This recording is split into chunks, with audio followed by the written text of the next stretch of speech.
I tried to tell you. You know, they're Carolina heavy with the goalie. No, It's the totally. same style. No, it's It's why. the same team. You're right. No, I mean, First off, if Bob played for Carolina, I think Carolina would have beat the Rangers. But then you throw in the fact that, all right, they're Carolina, only heavier and deeper.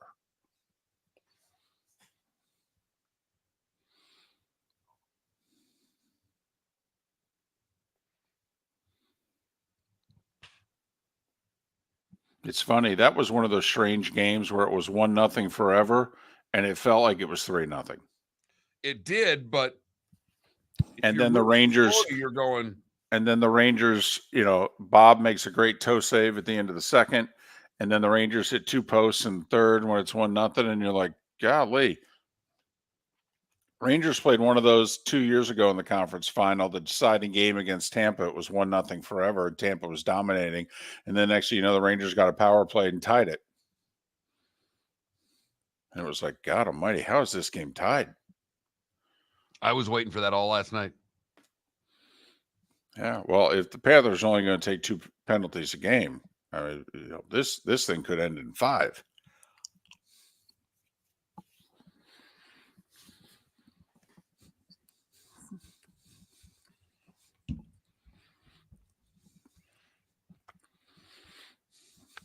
Morning, everybody.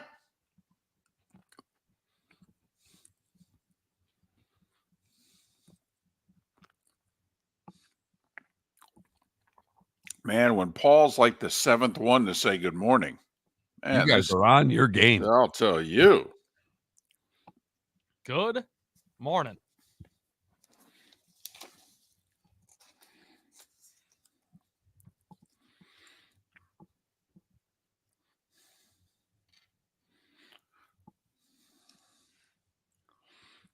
Bringing our butts here. Yeah. Drag them, baby.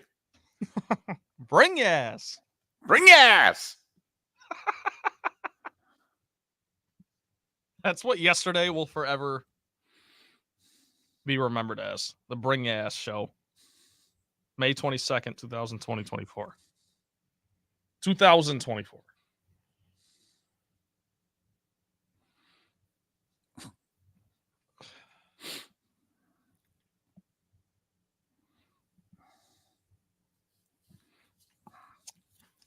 Okay, here we go.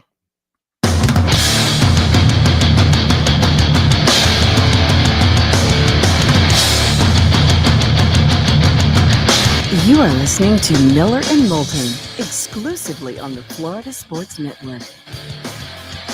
And now, here's Mark Miller and David Moulton.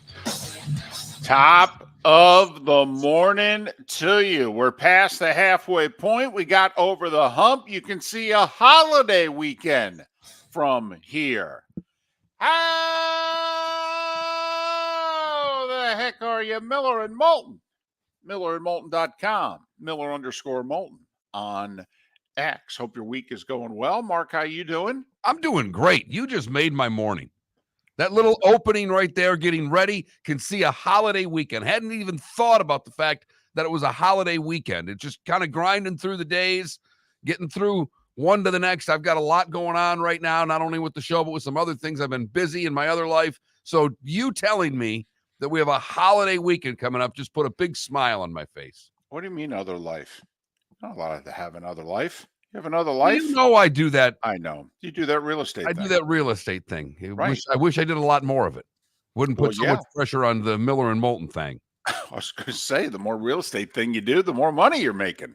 Exactly. Anybody want to list their house? I'll set up a free lunch with David Moulton. It's the trade kicker, as I like to call it. Wow. I don't know if that'll help business or hurt. But today's one of those milestone days also. Just so you know, 100 days until the start of the college football season for most of us. All right. You know, the whole Florida State, Georgia Tech, you know, that's the week before. That's in Dublin. All right. That's 93 days away. But the whole 100 days away from August 31st, baby. That first big Saturday when everybody's playing. That's week 1 for everybody. I don't know if you did, and I probably should have texted you, but I sent you the email.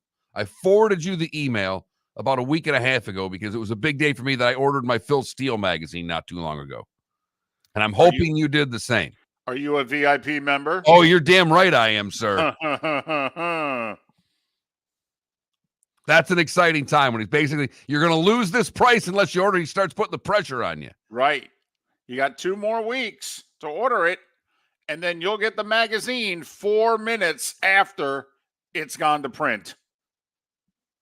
And you'll get it before anybody else. And I will say, you get it right around July 4th weekend. Oh, my goodness. The little joys in life. To be sitting over July 4th weekend reading the Phil Steele magazine.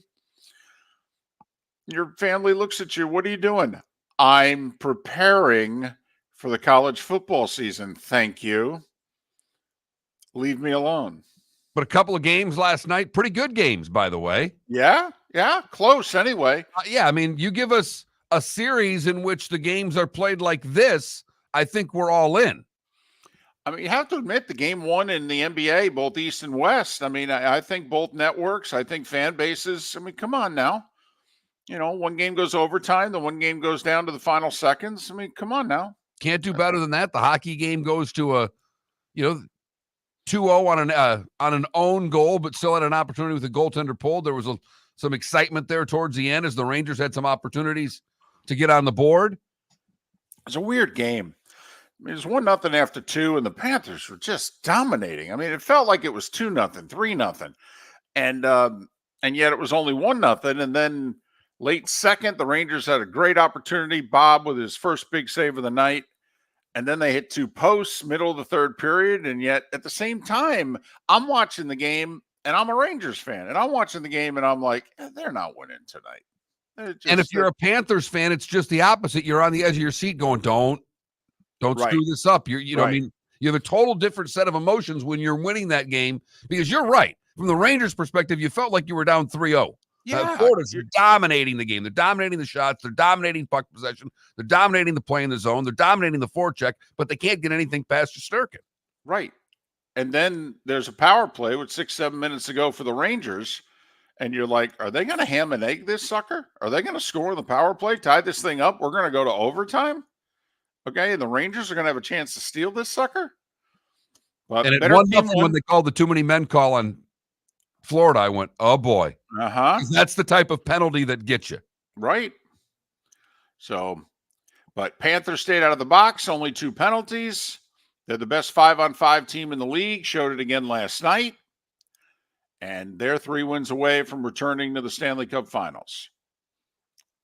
And my best friend's a Rangers fan, and like at the second period, he reaches out to me and he's like, and I'm going to go, that's who this team is. They play like this every night. Okay. I mean, it's funny. Just because the NBA people didn't talk about the Indiana Pacers, it doesn't mean that the Indiana Pacers weren't this good most of the year. Just because a lot of the national people in hockey have been talking about Toronto and Edmonton, all right, and Colorado and Dallas and the Rangers. And no, this team right here, and they made 2 really nice moves at the deadline also. I mean, most teams are trying to go 3 lines deep. The Panthers feel they have 5 lines.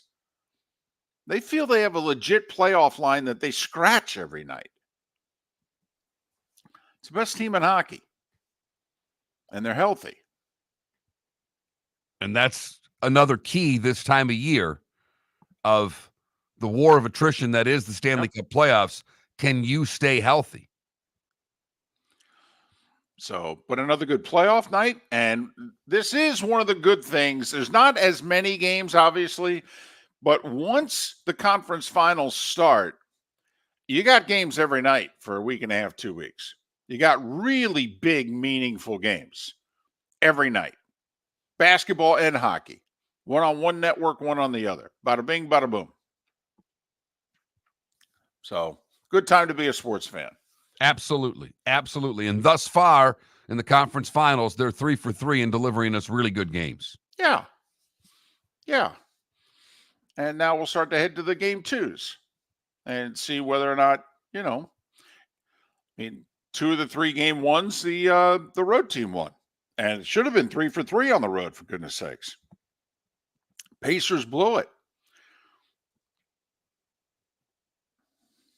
Did they ever? Probably blew the series with it. But I don't, okay. to your point yesterday, how you started the show, David, how do you win 5 games against a good team? It felt like the baseball team that blows a save in a playoff series. And you're like, wow. So we're going to have 5 leads in the 9th to win this series? Damn, that's tough to do. But that's what it feels like for the Pacers, for sure. But game 2 tonight, Boston a 9.5-point favorite for what that is worth, which is what it ended up being at tip for game 1 as well. So Vegas hasn't changed their thinking at all. The thought also Porzingis for game 4. Porzingis for game 4 of this series, if needed. But I could argue the big sports story, if not stories, yesterday, though, and it's a dangerous topic to bring up. Sometimes our audience gets angry. Sometimes our audience kind of glazes over in the eyes, and we don't want you at this hour of the day to, be driving through a red light or back, hitting anybody because you're glazed over because we're talking about money. But ESPN, I mean, this was out there when they did the deal for the college football playoff. I just don't know how many of us thought they'd actually do it. But ESPN paid all that money to keep the playoff in-house. Keep it what, Mark? Away from Fox. They paid all that money so that they didn't open it up so that the college football playoff could be like the NFL package, where you got playoff games everywhere. ESPN said, no. We own that sucker. We're keeping that. Then they sat down and did the math and said, we can't afford this. You kidding me? Damn, this is a lot of money. I ain't going to make this money back. Well, they sub-licensed some games. Called up the boys at Turner and said, hey, here you're losing the NBA. You got some money laying around. You still want to do sports? How about some college football playoff games? You want them? So a couple of first-round games every year are going to be on Turner. I'm guessing ESPN chooses the games. Of course they do. You can get that 5-12 matchup, against the SEC runner-up against the Sun Belt champion. Here, you can have that one. And then after a year, they're going to also give them some quarterfinal matchups. Okay. Need some meat on the bone there. Here's my question. Who's going to broadcast the games? You mean announcers? Yeah. I think it'll be ESPN talent. Really? Because I was reading the releases, I was reading the stories yesterday very closely. It looks as if Turner can do whatever they want. That when they bought the game. Right. And it looks as if then they can, if they want, they could say to ESPN, hey, why don't you give us, Sean and, Greg McElroy. But it also sounds as if they could do their own thing.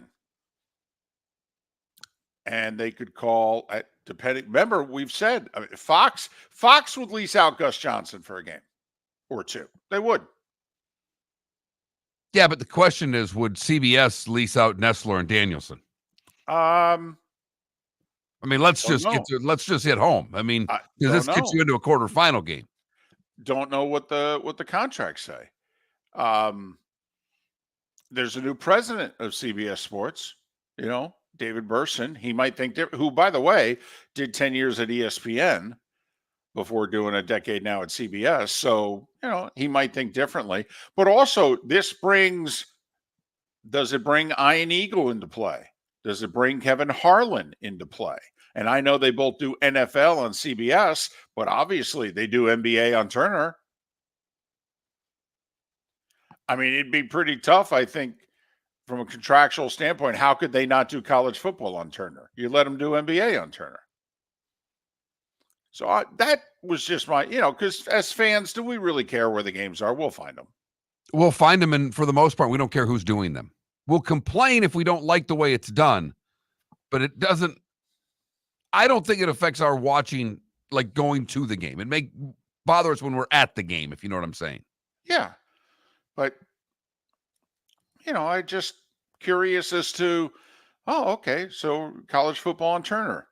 Does that mean we're going to get Turner announcers? For the heck of it, for next year, do they just let Shaq and Kenny and Chuck do the pregame on the college football playoff? It's their final year. They could do whatever they want. Boy, no holds barred next year on that show. Located on the East Trail, locally owned Naples Tiki Bar and Grill is an outdoor eatery next to the Hitching Post Shopping Center. Island-inspired food with a true tiki theme. The best place in Naples to enjoy the beautiful weather in Southwest Florida. The Naples Tiki Bar and Grill offers a great menu for dine-in or takeout. Enjoy our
Okay. So here's the deal. Our Jacksonville affiliate video streams us. First off, what's the deal? We're back. You have to Yeah, listen to those right. commercials anyhow. We're Right. here. And that's all. I just wanted to explain it to him. I think the thought Calm was, down, people. I think the thought was when we went to that, we were going to be gone the whole break. And just so you know, we're only gone for the local 2 minutes that the commercials play, where we can't talk over it anyway. So you're really not missing a thing. Instead of us sitting here during the local break, we're going to put the graphic up. And then as soon as the local break's over, we're going to come back and we're going to do the same few minutes on Twitch every break that we normally do. So You're not missing anything. no, That's the bottom line. literally not a thing. Because we don't It's talk over the local right. ads. It's just for those 2 minutes, 3 times an hour. It'll just look differently, but instead of hearing the local ads, the same local ads over and over, you won't hear it. It'll be quiet for 2 minutes, and then we come back. So it makes for a better visual product for our Jacksonville affiliate who visually streams the show. So, but you on Twitch, don't miss a single thing. So, as Go Raider said, that's the commercial break.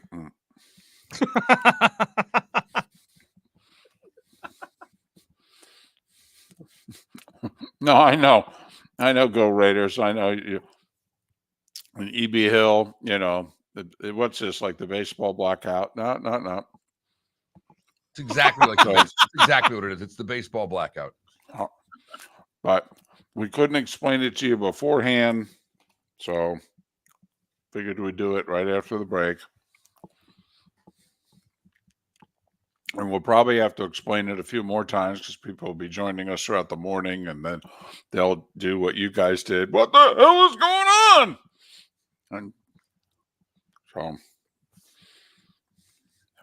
it'll be okay. We'll get through this.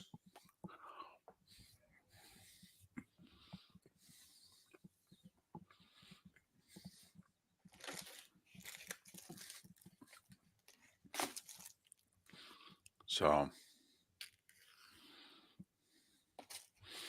I'll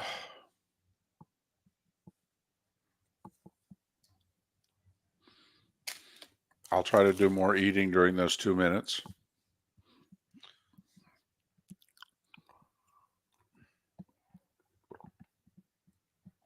I'll go Raiders. All the guys that they're paying a lot of money to suck right now. So I don't know how they're going to be any good. They're also not a good defensive team again, Who's that? the Mets. They give up way too many 4-out innings. I'm in favor of tearing the whole thing down and trade. They can't trade Lindor because of the contract, and he's not going to continue to hit $1.95 either. But I'm in favor of trading. They've got 3 starting pitchers who have marketability, who have actually pitched pretty well. I'd trade Alonso.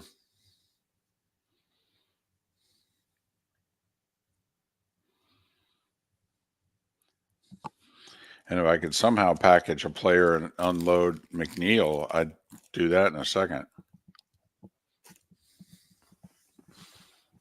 I'm glad both Alonso and McNeil homered yesterday. Good, guys. Just come on now.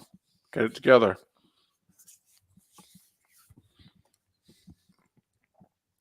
Get more when we trade you.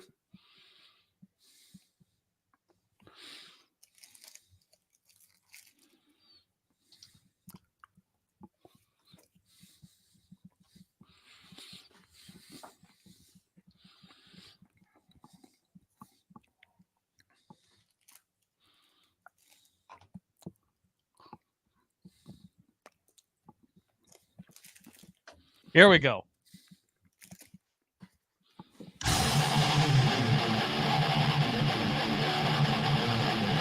You're listening to Miller and Moulton, exclusively on the Florida Sports Network.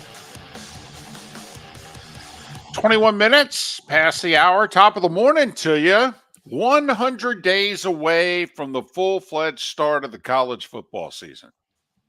100 days away from that last Saturday in August, August 31st, when everybody's playing that weekend, Labor Day weekend. 100 days away. Can't you feel it? You can make it. By the way, the NFL season only begins about 5 days later. So, yep. Just remember that. Basically, once you get to Memorial Day weekend, you're at 100 or less for all the football that you're interested in, whether it's on Saturdays or whether it's on Sundays. Hey, going to broach a topic which is, it's like bringing up Social Security in politics.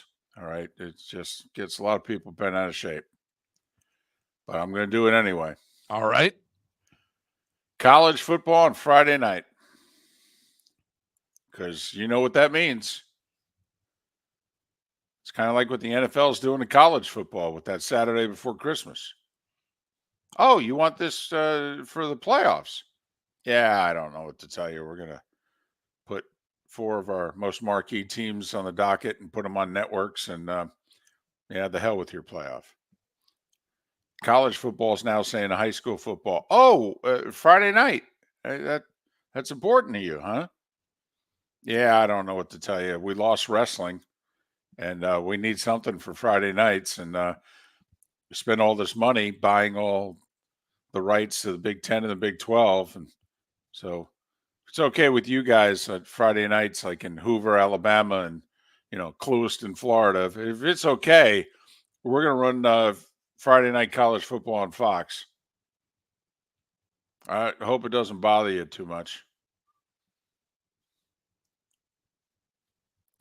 So this is a sore subject with a few people. It is, and I'm not as worried about Clewiston, Florida, or Hoover, Alabama. I am worried about, because it's the Big 10 that they'll be putting on. Places in the Midwest. Battle Creek, Michigan, maybe, might be more bothered than Clewiston, Florida. True, which is, very much ACC, SEC country. That is Right. true.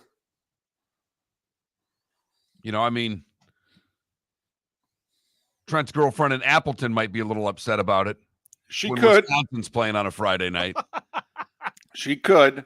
So here are the games. Here are the games. I got to admit, if I'm the commissioner of the Big 12, what's that, Brett Yomark? Yeah, I'm all over this. In fact, I'm saying to Fox, can we get more games than what you're giving us? So they're starting in around mid-September, second Friday in September. Arizona at Kansas State. Yeah, that's not going to move the needle. I'll watch the high school football. No doubt. Illinois at Nebraska. A little better. Yeah, I mean, Lincoln, Washington at Rutgers. By the way, I don't think the folks in Lincoln are going to be all that happy about Friday night football games. I don't think they are either, no. Also because there's certain spots, Michigan State now has had their opener on Friday night. It's become a thing where they play their first game on a Friday night, and the fans have accepted it. The towns accepted it. But Lincoln, Nebraska on a Friday night, I don't see, with that great fan base and how they come out on Saturdays, I cannot see them being very happy about playing a Friday night game. Well, also, people travel from all over the state to go to Cornhusker games. That state, if you're in the northwest corner of the state, if you're near Scotts Bluff, it's a full day drive to get to Lincoln. Lincoln's in the southeast part of the state. It's in the extreme eastern part of the state. Mark, the only reason I know that is because I nearly took a job in Scotts Bluff, and they were explaining to me what the fall schedule was going to be. And they said, well, basically, you're going to spend all day Friday driving to Lincoln, but you have to be there for the 6:00 live shot on the early news. Then you stay over.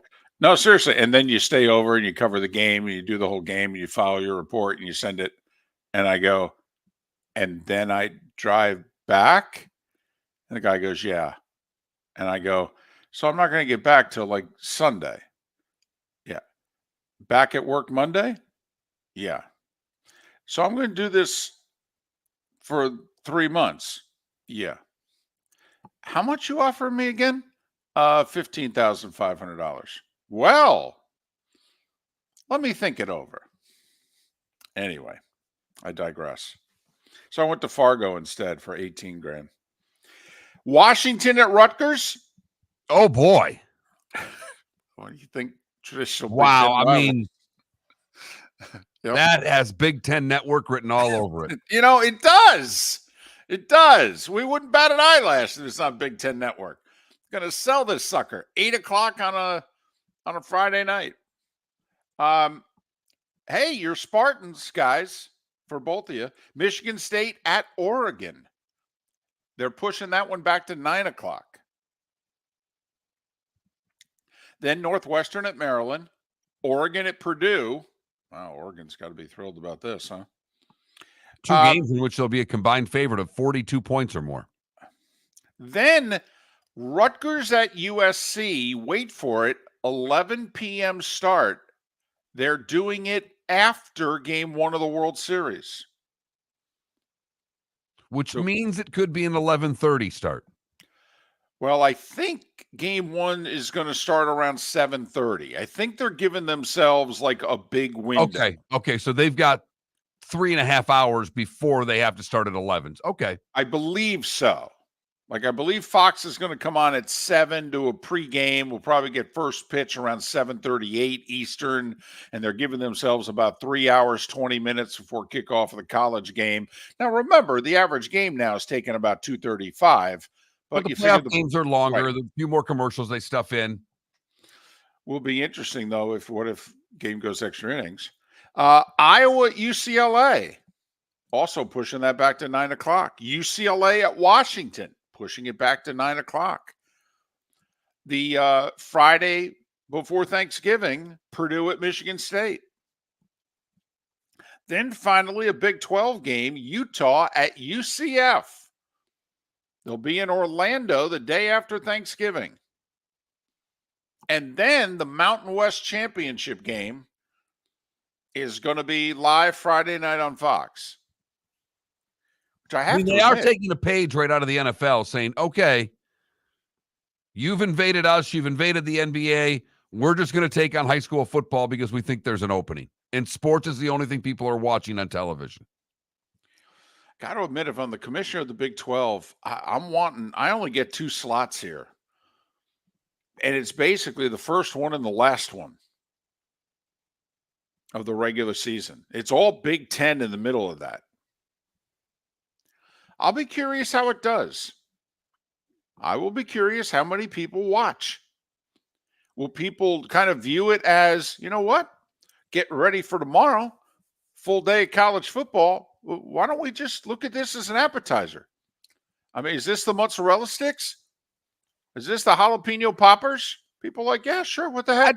What would, I mean, you'd probably go mozzarella stick because you don't like the spice. The spice gets to you. I'd go the jalapeno popper. If we had both of those, we'd be satisfied at our appetizer table. Well, I don't think jalapeno poppers are super hot.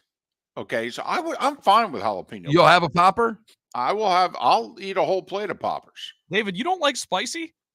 I don't like hot. Okay. He eats his wings mild. Yes, Okay. medium. No, medium. Okay, I eat my Okay. wings mild or medium, but I don't go above medium. I don't. I want to be able to feel the roof of my mouth, okay, an hour after I eat my wings. Okay, that makes sense. I was a bit surprised at first, the idea that David doesn't like spicy, but I get what you're saying. In fact, Did you hear him say bring your ass? Yeah. I mean, Come on now. you really think that likes spicy? It all fits together.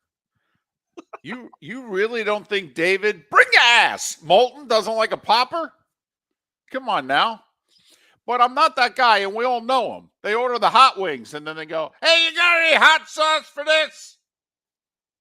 Yeah, I'm not that guy. My brother-in-law, by the way, is that guy.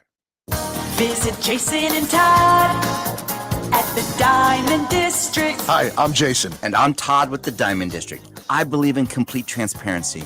If you're shopping for diamonds in Naples, you're paying too much. If you're shopping in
on the Florida Sports Network.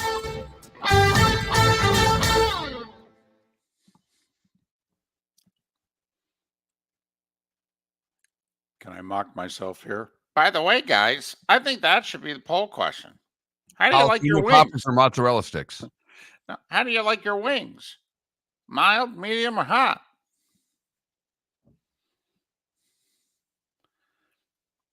And if you need to in the question, you can say, how do you like your wings? And you put in parenthesis, temperature. Because everybody's going to go, barbecue, teriyaki. Garlic parm. Right. We're not asking flavor. We're asking temperature. How do you like your wings? Mild, medium, hot.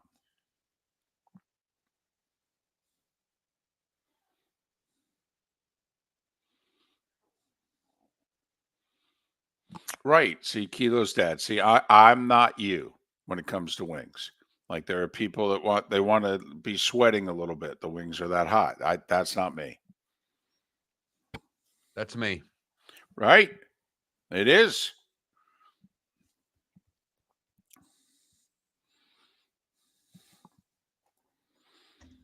I We'll will say eat wings. what, I Trent? said, I'll eat any wings. Yeah, all three of them.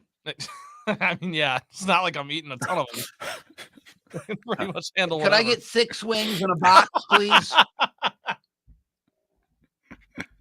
I'll need a box to take the other 3 home.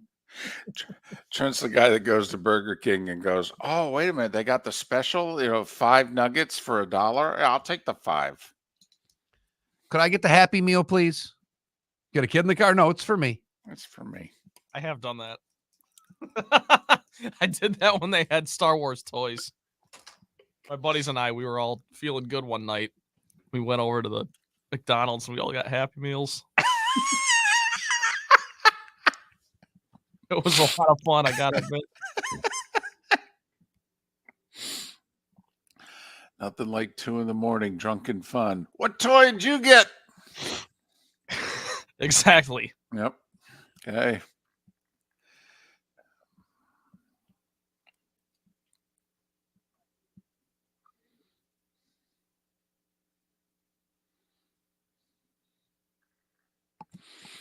Palatka. I just think of the Bobby Bowden coaches show every time I see a sign for Palatka. I think of Edgar.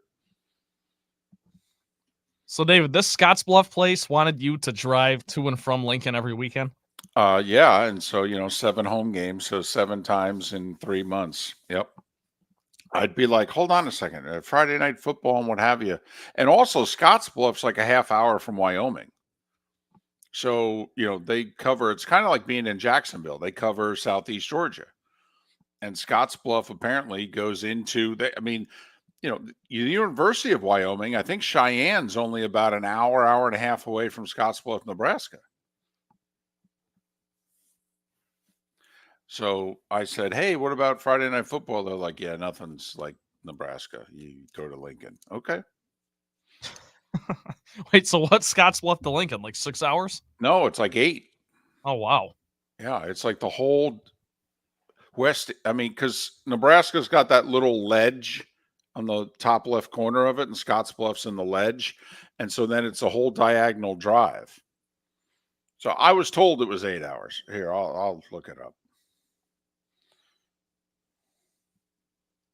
Never heard of Scottsbluff till today. I hadn't heard about it until I applied for a job there. I'm amazed that they have a television station. Is it one word or 2 words? Scottsbluff. Scott's with 2 T's. Bluff. Right, but 2 words. It's 2 words. No, Scottsbluff's 1 word. It's 1 word? Scottsbluff's 1 word. See, it sounds like it could be 2. And by the way, it's 6 hours. You're right. It's 400 miles. Okay. Wow. But Scottsbluff's a half hour from Wyoming. Paul says 8 hours back when the speed limit was 55. Yeah. Well, I will say, I was on the phone with the guy. It'll be 30 years ago, September.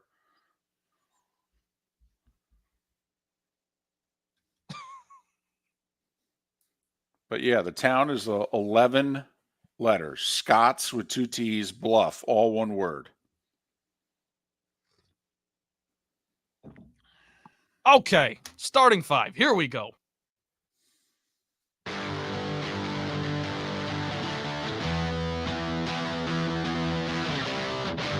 You're listening to Miller and Moulton, only on the Florida Sports Network.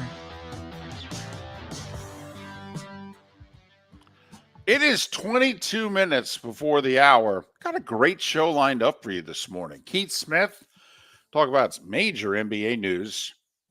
A lot of money. Money. Bob Pockrass. Got a lot to talk about in NASCAR. Big Coca-Cola 600 weekend. Had the fight. We're going to ask him about from the fight. I mean, yeah. I'm just curious what they think that. I mean, that's losing mechanics and engine people for 4 and 8 weeks. Seems like that would be a big deal on race day if something goes wrong. Plus, Dad can't come to the track now, apparently, for the rest of the year. Ever. Right. Indefinite suspension for Dad. There's a lot of dads that should have had indefinite suspensions over the years. No doubt. You know, I think there's a bunch of little leagues and softball leagues around the country that should just channel their inner NASCAR and just start banning some parents indefinitely. Before the fight, though. Don't wait for the fight to happen. Preemptive suspensions? Exactly. And they go, what's this about? And you go, take a look at Ricky Stenhouse and Kyle Busch. Get back to me from home. Because you ain't coming back here no more. Tired of seeing your face. But Bob Pockrass, also got to ask him about the Melon Man. What's up with it? He hasn't won yet. How can you be a Cup contender if you haven't won a race? And John Forslund to join us. Top off the final hour of the show. Let's talk some hockey, shall we? Right now it's time for The Starting 5. 5 stories you need to know. It's the Starting 5 on Miller and Moulton. Here's number 1. We're going to start with the NBA, believe it or not. First off, Game 1 Western Conference Finals, expected to be a close, tight, tough series, and Game 1 was all of that. Dallas went into Minneapolis, beat the T-Wolves 108-105. Luka with a big fourth quarter, scored 15 of his 33 in the fourth. Kyrie kept them in the game in the first half. T-Wolves were on fire, scored 60-plus points in the first half. Kyrie said, I can handle this. He scored 24 of his 30 in the first half. Luka takes over in the second. They hammered really in the fourth. Yeah. I mean, Luka took over in the fourth, but yes, in the second half.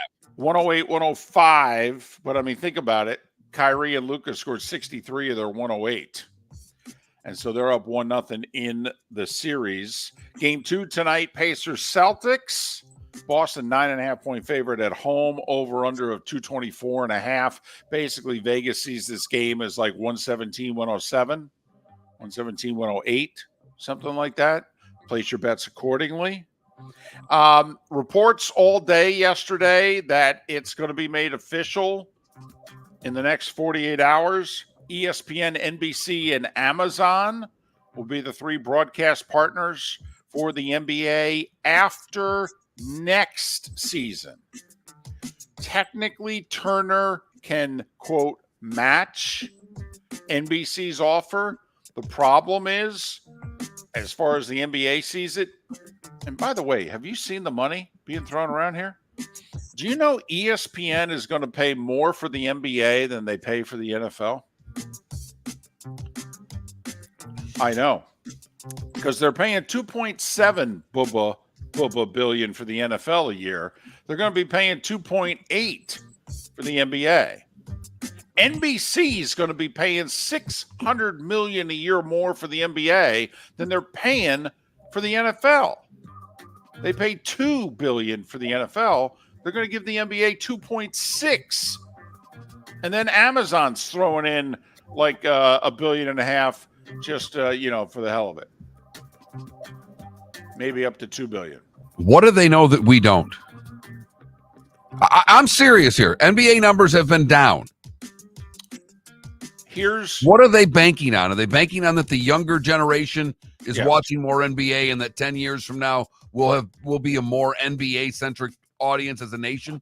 Well, yes, they're betting on 2 things. Not necessarily an NBA centric audience, But what they're betting on is that, first off, cable is dying. And so we want off of cable. That's apparently what Turner was told. That, don't get me wrong, the other guys are offering money that you didn't necessarily want to offer, but you have the right of final refusal. But here's the problem for you. Your cable, they're NBC. Now, yes, they can stream things on Peacock, but they're NBC. Your cable. Network television, people still, we've talked about this, Mark, 20% difference. Same game, Turner, NBC, 20% more people will watch it on NBC. And more people are cutting the cord. So that more and more people are going to streaming. The NFL may have really tipped the scale. I mean, Mark, if the number is right, that 23 million people paid for Peacock to watch the Chiefs and the Dolphins, that's a solid 425 Sunday audience. You pick it, not necessarily the Cowboys at 425, but Ravens Steelers 425 on CBS. That's about 23 million people. And that's how many people watched Chiefs Dolphins, that playoff game on Peacock. And the minute that number came in, it could very well be the death knell for cable going forward and showing leagues that, wow, people will find us on streaming. Let's do it. And they're offering more money. Let's do it. Speaking of money, because of the new TV deal and because of the all NBA teams that were announced yesterday. See, if you make an all NBA team, first, second, or third team, you then go into a totally different salary category. It's kind of like when a teacher gets an extra degree and it moves them from slot 2 to slot 3 on the salary structure. Like Luka, for instance, because he made all NBA this year and he made first team, he can now be offered, Mark, after next season, a super max contract that will pay him over $69 million a year for 5 years. We talked about this during the season. Remember when Halliburton got hurt? Yes. And there was a question. The games that he was playing. Because you have to play 65 games in order to make an all-NBA team. And he just made it. Well, now Anthony Edwards and Tyrese Halliburton. All right. Edwards made second team. Halliburton made third team. Because of that, instead of getting like a 5-year deal worth a little over $200 million, they can now get a 5-year $245 deal. Did you happen to catch Inside the NBA when they announced the teams last night? I didn't. So Chuck reads the first team. Right. Which, Kenny by the reads, way, Jokic, SGA, Luka, Giannis, and Jason Tatum. Kenny Smith reads the second team. And they have Draymond on the set. They go to give the third team to Shaq. And Shaq basically says, I don't do third team. And Draymond read it. It was fantastic. Brunson, AD, KD, Anthony Edwards, Kawhi, the second team. Devin Booker, Steph, Halliburton, LeBron, oldest player to ever make an all-NBA team. And Sabonis of the Kings got the final spot over Jaylen Brown of the Celtics. That was the only, quote, controversy amongst the selections. Okay. NHL. So the Devils named Sheldon Keefe, guy who got fired in Toronto, their new head coach. Rick Tocchet of Vancouver won the Jack Adams Award as Coach of the Year. He won it decisively.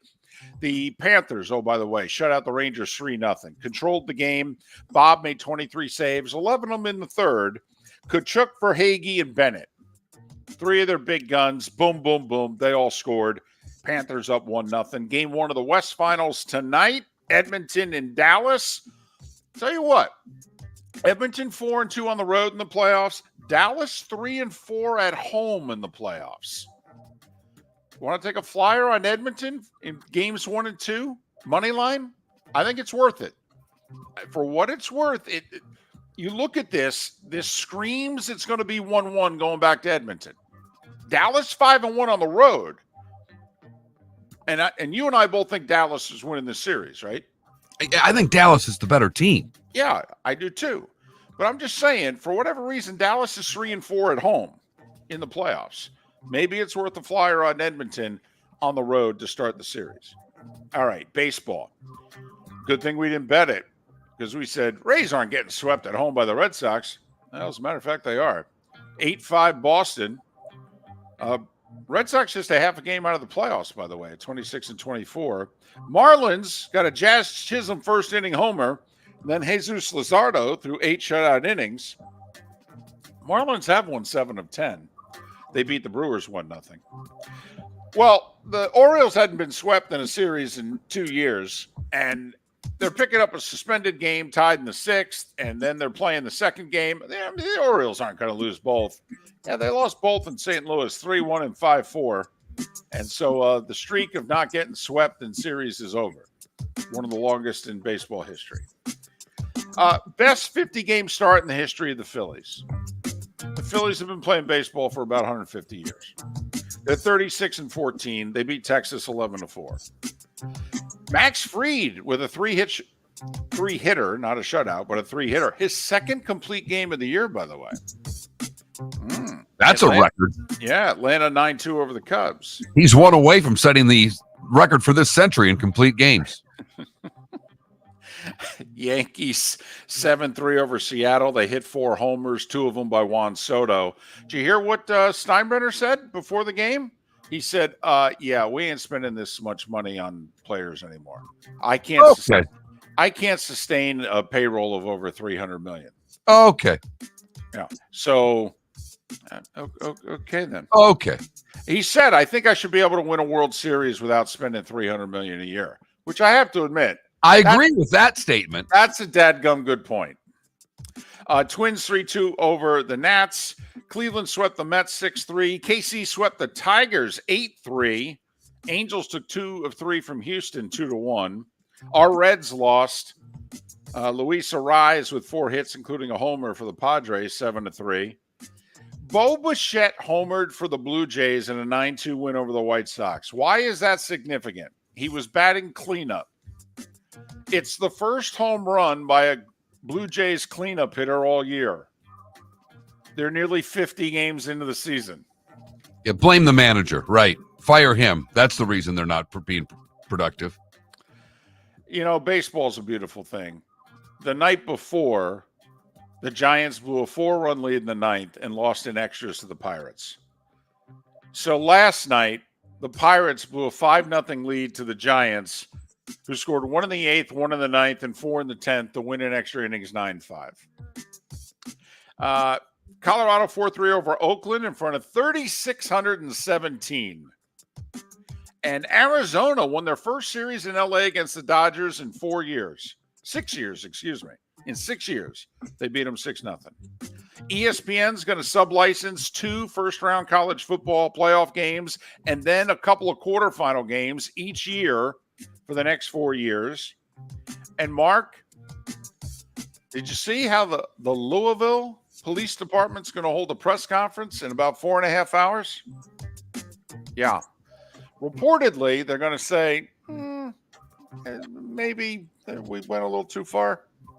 But apparently they claim they have video from people on their phones, and they're going to show it. Well, and they thought they had closed-circuit television video from across the street of where this happened. That's what they had announced last week. Right. So anyway, 11:30 a.m. Eastern, the Louisville Police Department's going to have a presser. And Mark, it's going to be live on the Golf Channel. Way to join the party, Golf Channel. Well, they missed the story when it happened. They might as well cover it a week and a half later. A week later. So, but yes, the Golf Channel live from the Louisville Police Department at 11:30 a.m. I want to see if there's a reporter on site. That's what I want to see. Chambly going to be on set talking about this. A lot of experience with police press conferences at the Golf Channel. Who are going to be their experts to break down what it is the police department has to say? Anyway, 8 minutes before the hour. That was the Starting Five every weekday morning at this time on Miller and Moulton. I am all in on this. I can't. The Golf Channel. Not that they're not maybe a little sensitive to all the heat they took for not covering the Scheffler story last Friday, are they? Oh, not at all. They're covering the Louisville Police Department press conference live. Correct. Now, it does involve the number one golfer in the world. I actually think they should. And it's not like they've had the opportunity to do this very often. I mean, I can't blame them for not having an expert on staff. I mean, how many golfers are getting arrested that aren't Tiger Woods? Hoo-ah! Too soon? No, not at all. I got nothing for that, David. Okay. Miller and Moulton. Thanks for listening. Hello, friends and family of Southwest Florida. Are you looking to tap into the electric vehicle market? Well, look no further.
All right, we need a poll question.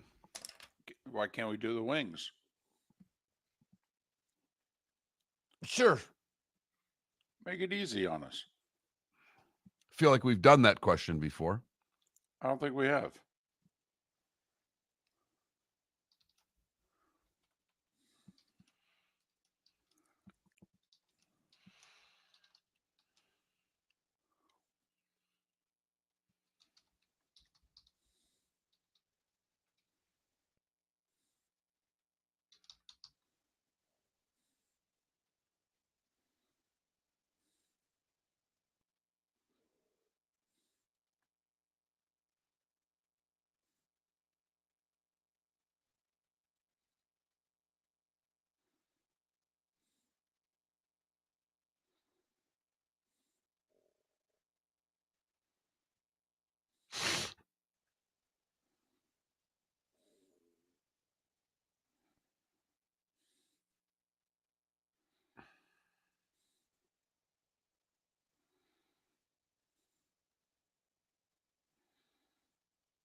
So apparently the next 6 Final Fours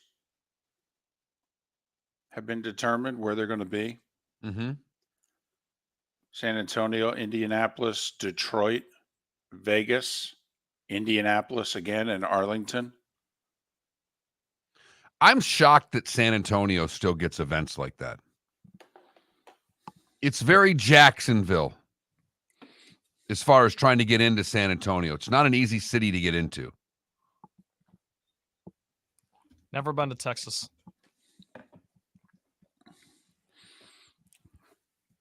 You should go. A lot to see.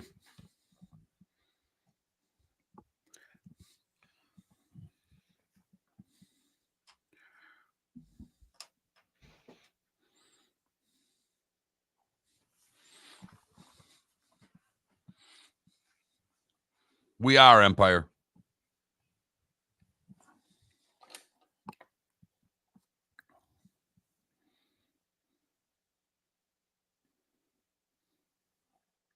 But you can tune in for a best of. Yippee. Hey.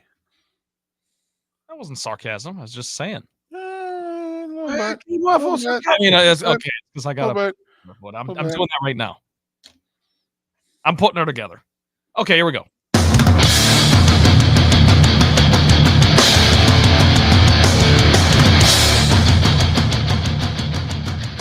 You are listening to Miller and Moulton, exclusively on the Florida Sports Network. And now here's Mark Miller and David Moulton. Hour 2 of Miller and Moulton on this Thursday, heading into the holiday weekend, 100 days away from the start of the college football season for everybody. Not just week 0, Florida State, Georgia Tech, and a handful of other games. No. 100 days away from that first Saturday of the season, what we consider week 1. It's so funny, Mark, if you really think about it. I mean, all those years that we had the DH in one league and not in the other in baseball, and we just accepted it. Okay. I mean, those of us that love college football, we call it week 0 and we accept it. I mean, you have to admit that's messed up. There's no such thing as a week 0. If you're playing games, it's week 1, right? Yes. But we just accept it because, well, not everybody's playing, so I'm not going to count it. It's week 0, David. Right. Yes. Why do you have to upset the apple cart? Why do you have to make a relevant point? I just think it goes to show how quirky we are as fans. And is there a sport quirkier than college football?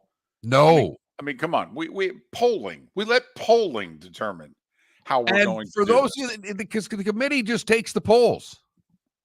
Yeah. The polls shape the committee, not the other way around. And then maybe some internal politics. Polls and politics. That's how we determine the things in college football. And we're fine with that. We are. And so, I mean, the whole sport's quirky. And we love it. Absolutely love it. Yeah, and it's week 0, Moulton. Shut up. I'm not counting it. Florida State, Georgia Tech. I don't care about that game. And then the only thing there is to care about, and I think David's a little over his skis. I hope I genuinely want to be wrong on this one, but David still believes that the Florida State people who are spending tens of thousands of dollars are going to act like imbeciles at game day. Oh, they're angry. This is going to be their only chance to get a pound of flesh from ESPN. Okay. The Florida State AD talked about it the other day. He was asked about it, and he said, I thought we were getting in the playoff. He goes, until I saw where the reporters were for the ESPN show. And he said, and when I walked in to our festive get-together, because we thought we were going to the playoff, and I saw that Marty Smith was in Tuscaloosa. He said, at that moment, I realized, we're in trouble. David, nothing you're saying is untrue, and I'm not disputing a word you're saying about Florida State being extremely angry over not being in the playoff. What I am saying is that they will bring 20,000 people Yes. to Dublin. Yes. Their wealthiest 20,000, because it's not cheap to go to this game. No, if it's they not. bring that many. Right. They're going to bring a lot. If they bring that many. Yes. Mm-hmm. They're going to get there. Nebraska Thursday. brought a ton. Nebraska traveled as well as anybody's ever traveled to this game. Correct. Outside of Notre Dame. Yes. Mm-hmm. Nebraska was right there with Notre Dame. They were. There's no doubt. Florida State won't travel like Nebraska did. Probably not. So I just don't think it's going to be as hostile. I hope I'm wrong. I want to hear Kirk, you suck in a chant during game day. I think it would be hysterical. Mark, if they are actually going to do game day in public, it is going to turn into one obscene chant after another. This is the Florida State fans' only chance to take a piece out of ESPN. This is not going to go away. Ever. Okay. Ever.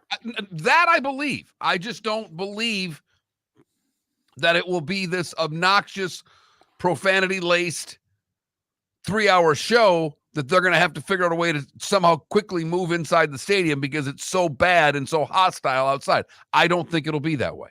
Okay. Maybe it won't be for the full 3 hours, but I think it'll be to start. I do. And I think ESPN will be trying to kiss the Florida State took us right off the top of the show. And I think they're going to get drowned out by boos and they're going to get drowned out by chants. And I think the only one on set who will handle it well will be McAfee. I think he'll join in. But I do. I think, because Mark, here's the other thing. It's going to be in Ireland. 5 or 6 hour time difference, which means it's going to be 2 to 3 in the afternoon. They're going to be drunk. They're going to be angry and they're going to be liquored up. You're right. We both hope I'm right about this. I'll probably be wrong. The adults will probably be adults at the end. It's got to remember, though, this is an angry college football fan base. No, I know. Of all the drunken fan bases that you'd want behind a pregame show, okay, wouldn't that be the one fan base you wouldn't want behind a pregame show that has animosity towards the network doing the pregame show? David, everything that you say equals up to the perfect storm that you're laying out. I'm just simply saying that the fan that's traveling to Ireland is not that fan. And Baxberg in our Twitch chat room says, do you think they'll try to calm them down by leveraging Lee Corso? I do. And I think they'll cheer Corso. I think they'll stop and they'll cheer Corso. And then they'll go back to just vile towards Herb Street. He will not handle that well. No, he will not. Maybe he'll bring his dog. He probably will. It'll be sitting in his lap probably for the show. Yes. Mm-hmm. I'm serious. He may need the dog. That would help. As a therapy support dog by the time this is all over, if David's right. Right. Both Herbie and the dog will be laying down on the ground in a huddled ball with Herbie stroking his dog. Dog will be looking at him like, I told you this was going to happen. It's not a prop, right, David? It's not a prop. No, the dog's not a prop. Not at all.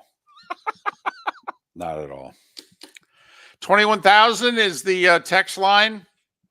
If you've never texted us before, you have to send in a keyword, FSN Radio.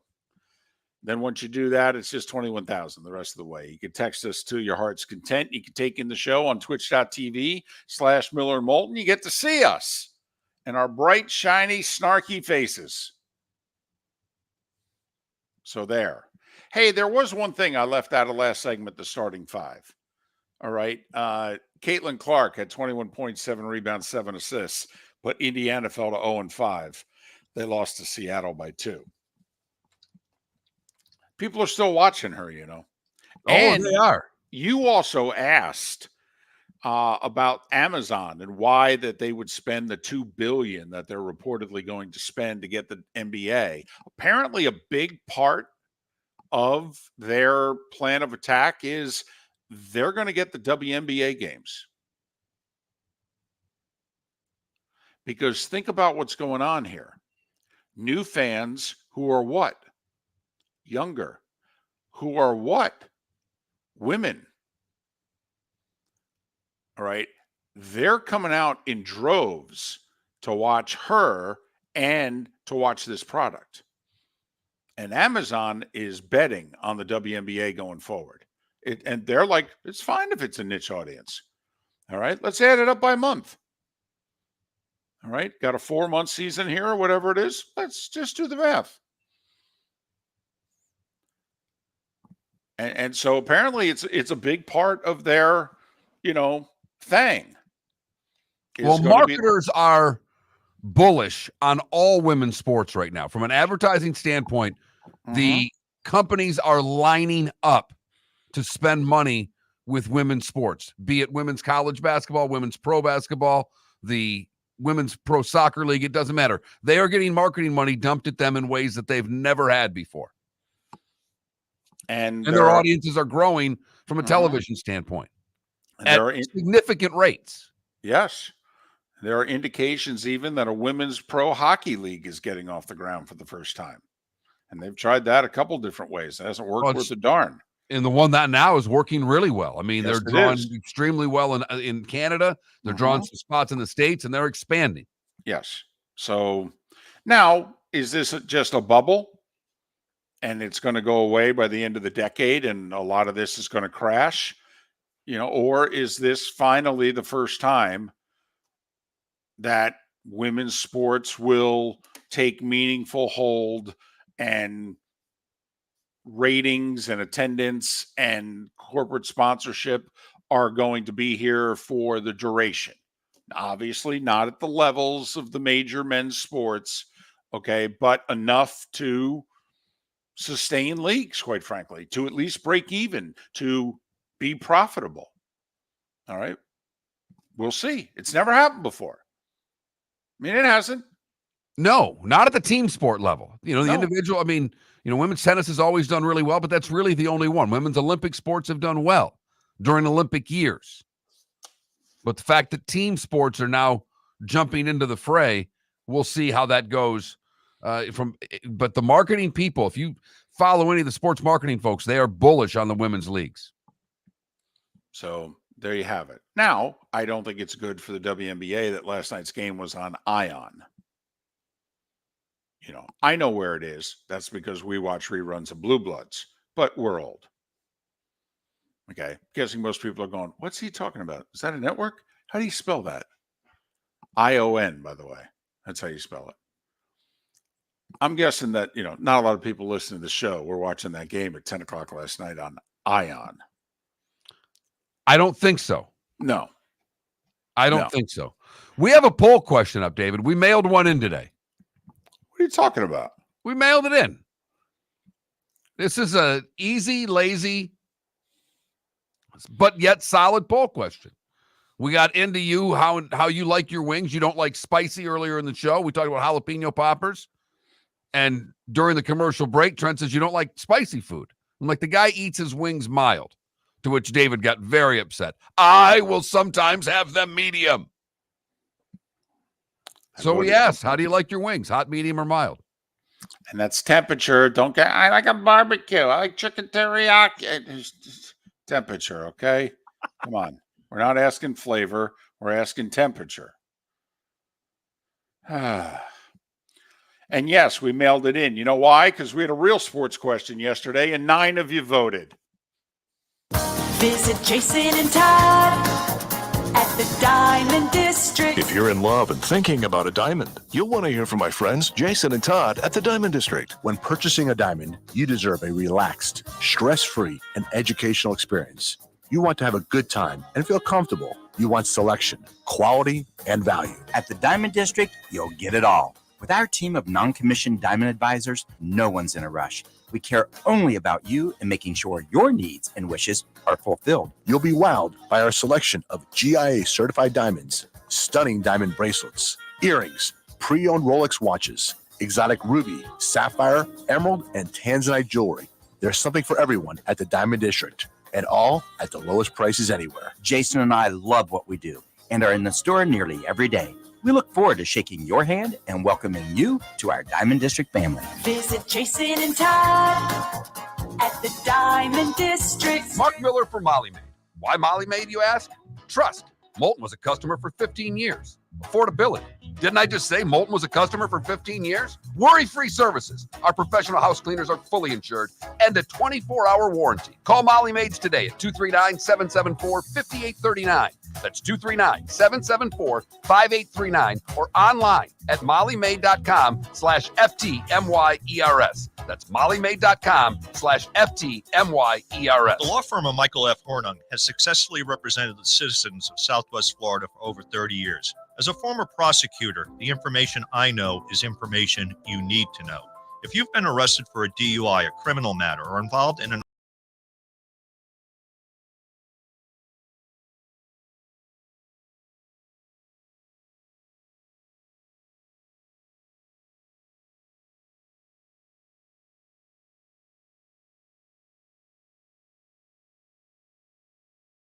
You are listening to Miller and Moulton on the Florida Sports Network. Got 67 things going on over here. I'm trying to answer some texts. I had 14 texts sitting up there that I've not answered yet. The wait till I'm on the other side of the glass is going to be even more of a pain in the tuchus. Is there any way that I could get the text or no? I don't think so. I'll say how. Yeah, you could go to the thing and log on. So I'd be able to do that from my laptop here? Yeah. Okay. Okay, I got to be honest for a second. I've been working on this best of. I don't have a play of the day yet. So can we do that at 8:20? What the hell? I don't have one. I could scramble. Anyone got a nomination? I just don't want to mail it in.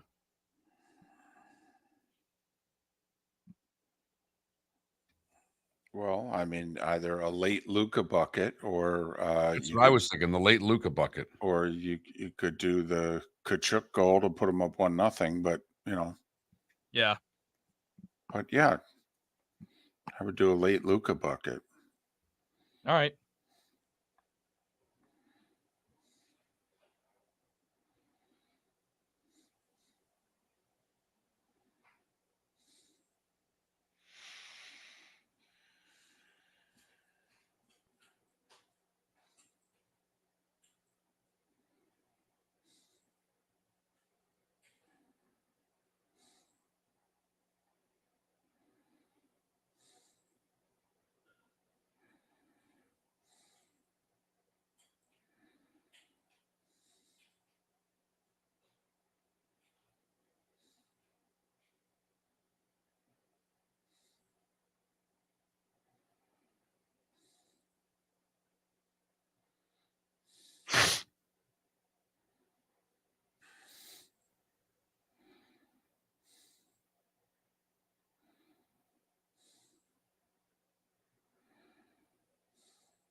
Did you see the clip Kenny Smith's going on about whoever comes out of this Minnesota Dallas series, whether it's Luca or Anthony Edwards, they're going to become the new face of the NBA. Okay, the next generation or what have you. And he does like 45 impassioned seconds on it. And when he's done, they go to a 2-shot of him and Charles goes, "That might be the dumbest thing I've ever heard."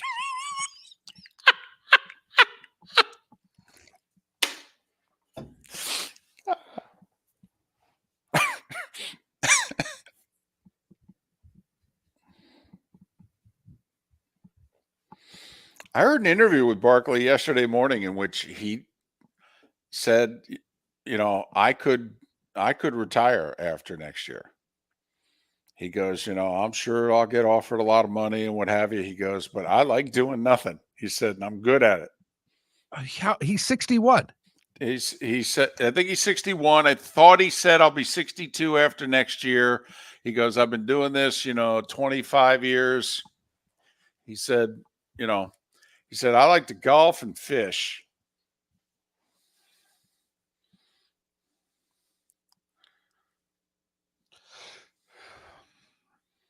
So I started watching this. What the hell is the Jeff Daniels show on Netflix?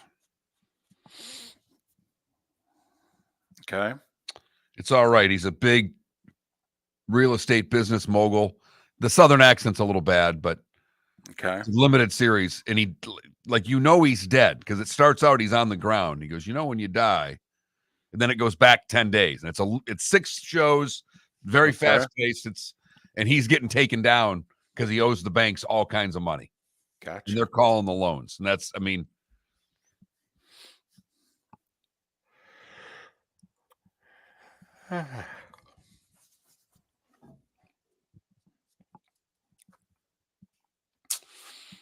Realtor, I am a Rangers fan. I also picked the Panthers to win the series. I feel they're the best team.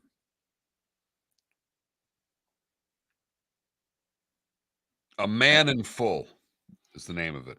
And even though I picked Dallas to win the cup when the season started, I think whoever comes out of the East is going to win. Here we go.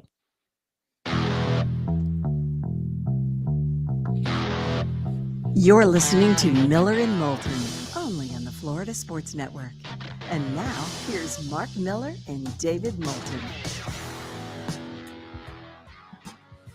21 minutes past the hour. Keith Smith coming up in a little more than 15 minutes. A lot of big news in and around the NBA yesterday. It involves money. Some of you are going to choke when you hear the money that has been thrown around this week and what it's going to mean to future contracts. Their salaries are going to go through the roof, David. All right. We do 4 hours a day every day, so we bring a lot of things up. But it was a year ago, maybe, in which these negotiations started, and these financial figures is what the NBA was looking for. And people doubted they could get it and what have you. But somebody had written a piece, and we talked about it, in which they said, listen, if the NBA gets what it is they're trying to get, this is what it's going to do to the cap, and this is then what it's going to mean for max salaries. And at the time, this was like a year or so ago, wasn't Harden eligible to make like 60, 62 if he had re-up with the Sixers? And Giannis had just signed a deal with Milwaukee, in which I think the first digit on his salary in short order is going to become a 6. And we asked the question, can athletes just start making so much money that it becomes a turnoff to the fans? It doesn't in soccer, because they make that kind of money in European soccer. Right. And it's obviously the Premier League still the most popular league in the world. Right. And their fan base doesn't have a problem with it. They've accepted that, right? Yes. But it's one guy, right? I mean, do you have multiple guys making multiple? I mean, usually the Forbes list of top paid athletes are European, are F1 drivers and soccer players. But I mean on a team. Like on a team, yes. Like, does Chelsea have 2 guys making 60+ million a year? If you know what I mean. And I don't know. I'm not a European soccer guy. Because, like, quite frankly, the contracts that the 2 Celtics just signed, Tatum and Brown. I mean, you do know here that they're going to be making $60+ million. Oh, and then they're going to get to re-up when they're 30. And do you know what the contracts they're going to re-up for in 3-4 years are going to be? They're going to make $80 million a year. And I'm just wondering, for whatever reason around the world, soccer And while the American sports fan has taken, hold of it and they like it, it's more the worldwide sport. We're a secondary market. But in the NBA, we're the number one market. Correct. Will the American fan be turned off by two guys on a team making between 60 and 80 million bucks? Are we turned off by the Celtics right now? I mean, when Jaylen Brown signed that huge contract, that bothered some people. I don't think Celtic fans that upset about it, especially if they get him a title this year. I'm just wondering, is it going to alienate the American sports fan when athletes that are not in the NFL, because let's face it, although it's funny how fan bases like in Miami, oh, don't pay $250. Okay. You do know what, I'm just assuming if you're a Dolph fan that maybe also many of you root for the Heat. Okay. You do know that your next really great player to his age is going to be making 60 plus, right? You're going to be okay with that, but don't pay $250. But that's what I'm wondering. If Mahomes is the gold standard now in this country, right? He's replaced LeBron and Steph as the number one athlete in our country. I believe that's correct. Okay. And first off, right now he's only making 45. That's going to get renegotiated. He'll be making 60 within the next year. Okay. When you have 2 and 3 years from now, NBA players making 70, 80, I'm just wondering, is that going to be a turnoff, or are we just numb to the money, Mark? Maybe it is, David, because I pulled up Forbes' top 10 paid athletes from 2023. And Ronaldo is number one. Cristiano Ronaldo is number one. Messi is number two. Mbappe is number three. LeBron is number four. Alvarez, the boxer, is 5. Wow. Dustin Johnson, 6. Phil Mickelson was 7. Steph Curry, 8. Federer, 9. And Kevin Durant, 10. And when I saw that 2 live golfers cracked the top 10 list and the way that we hate live golfers in this country, maybe you're onto something, David. Now, is that the money or is it where it's coming from? And does it matter? I think it's where it's coming from. Okay. But that's all I'm wondering. Keith Smith will join us a little more than 10 minutes. We'll talk a little bit about the money. We'll also talk a little hoop with Keith coming up. Bob Pockrass at the top of the hour. It's a big racing weekend. Coca-Cola 600, along with the Indy 500. And NASCAR working with Indy. They're even talking about if we have to push the start of the race back to accommodate Kyle Larson, we'll do it. Good for NASCAR.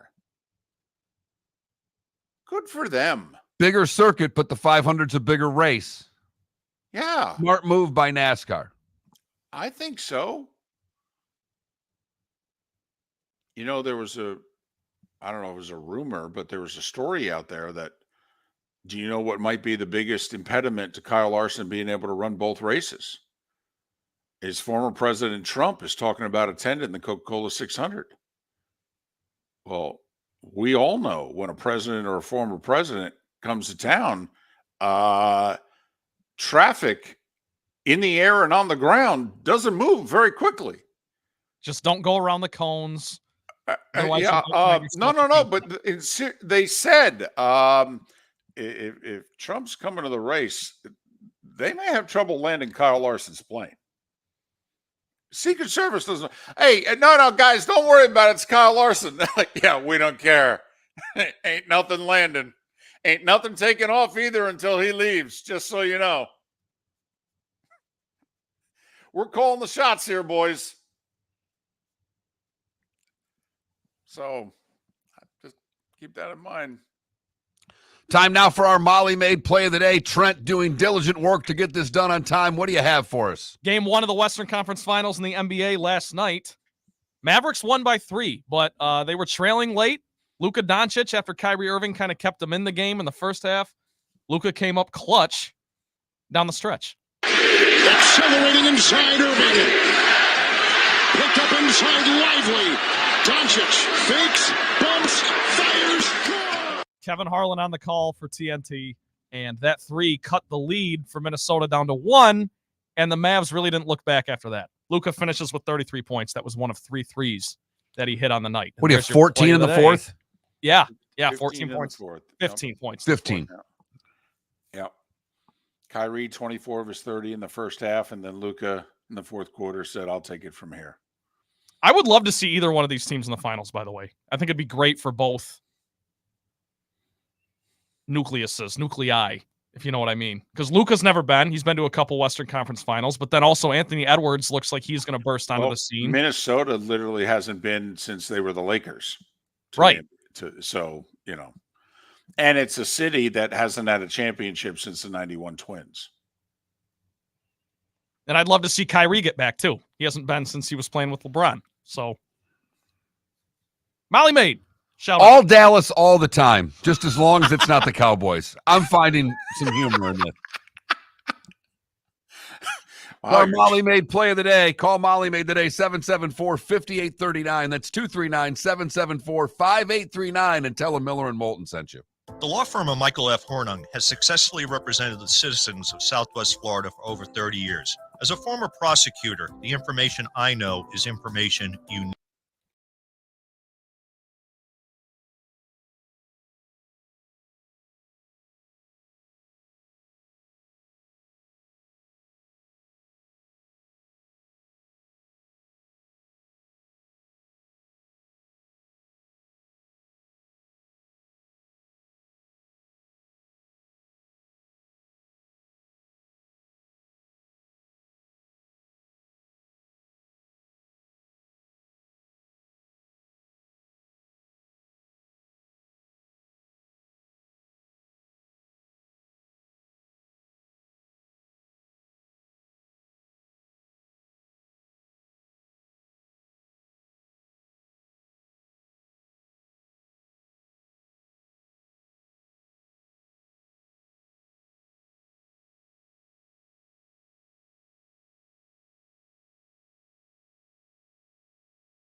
Palatka has the Blue Crab Festival with Marshall Tucker. That sounds like a winner. I'm in.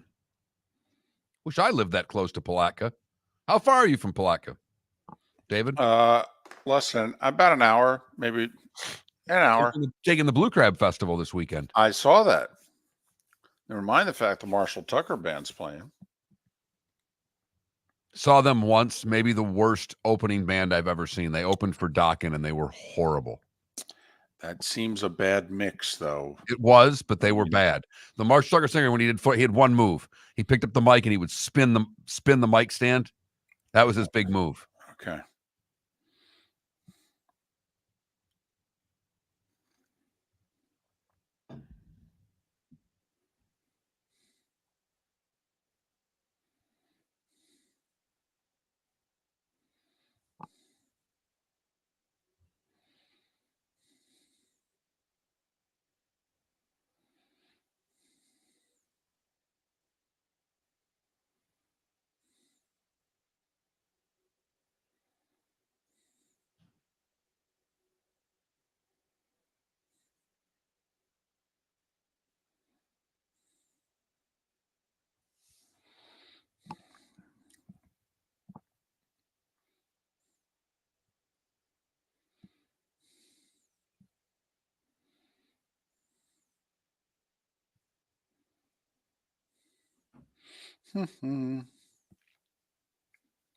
So they're kicking around apparently the idea the NHL teams that are in a state with no state tax, that they have an unfair advantage, and so should they have a salary cap hit that's a little bit lower. Shut up. I know. How about institute the salary cap for the playoffs too, that you have to be cap compliant during the whole playoff run? That's what they need to put in the league. Totally with you.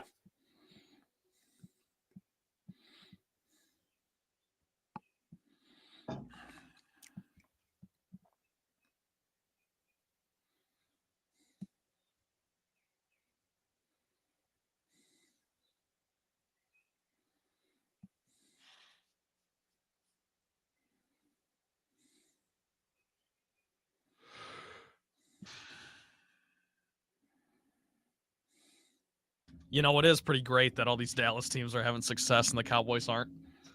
It's unreal. I mean, it's the great. graphic. Okay, yeah. Did you see the ESPN graphic? Yes. Number of seasons since the last appearance in the conference finals, 0-0-0-28. Golly. What a cold They just graphic. pick on Dallas to pick on Dallas now. It's like, God. hey, we can rip on the Cowboys. And the annoying thing I is think you they would never figured- know it if you just were basing it off of the media coverage, and you would never know that the Cowboys haven't made a run. Well, you'd know, but if you're basing it on the amount of attention they get. Yes. But hey, they move the needle, baby. Move the needle. Lakers move the needle. Jerry Jones.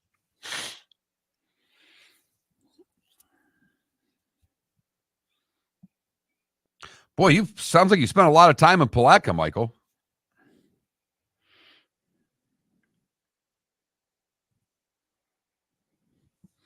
A great skeet shooting range. Words I don't think I've ever seen put together on this show.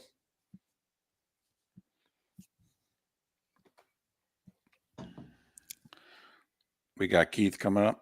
He's talking to him right now. All right.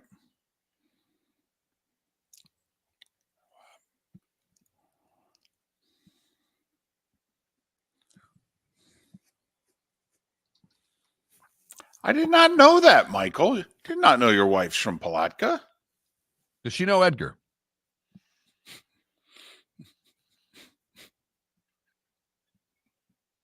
It's an old joke. Oh. Well, yeah. Well, Adam, we knew you knew everything about Palatka because when we told that Edgar Bobby Bowden pregame show story, you lit up. You're listening to Miller and Moulton, only on the Florida Sports Network. And now, here's Mark Miller and David Moulton. 22 minutes before the hour, Bob Pockrass will join us at the top of the hour to talk NASCAR, big racing weekend. Obviously, we'll preview the Indy 500 tomorrow. Coca-Cola 600 we'll talk about. We'll talk about the fight. We'll also talk about what's going on with Ross Chastain. Can't win. Can't come close to winning lately. We'll talk to Bob about that coming up. Keith Smith's kind enough to join us again. He covers the NBA.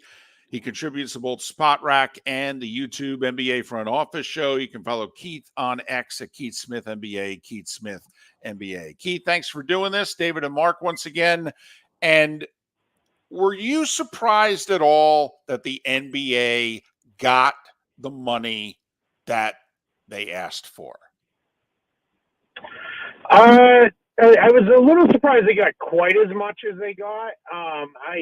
I thought they were going to do well. Everything indicates live sports are still like that's destination programming. That is the thing all these networks want, and the NBA's been in pretty good shape. I think what's helped them is the emergence of some of these stars that are coming up for the next generation, as well as every team kind of goes into this thing now with a chance. We're not sitting here with, all right, there's two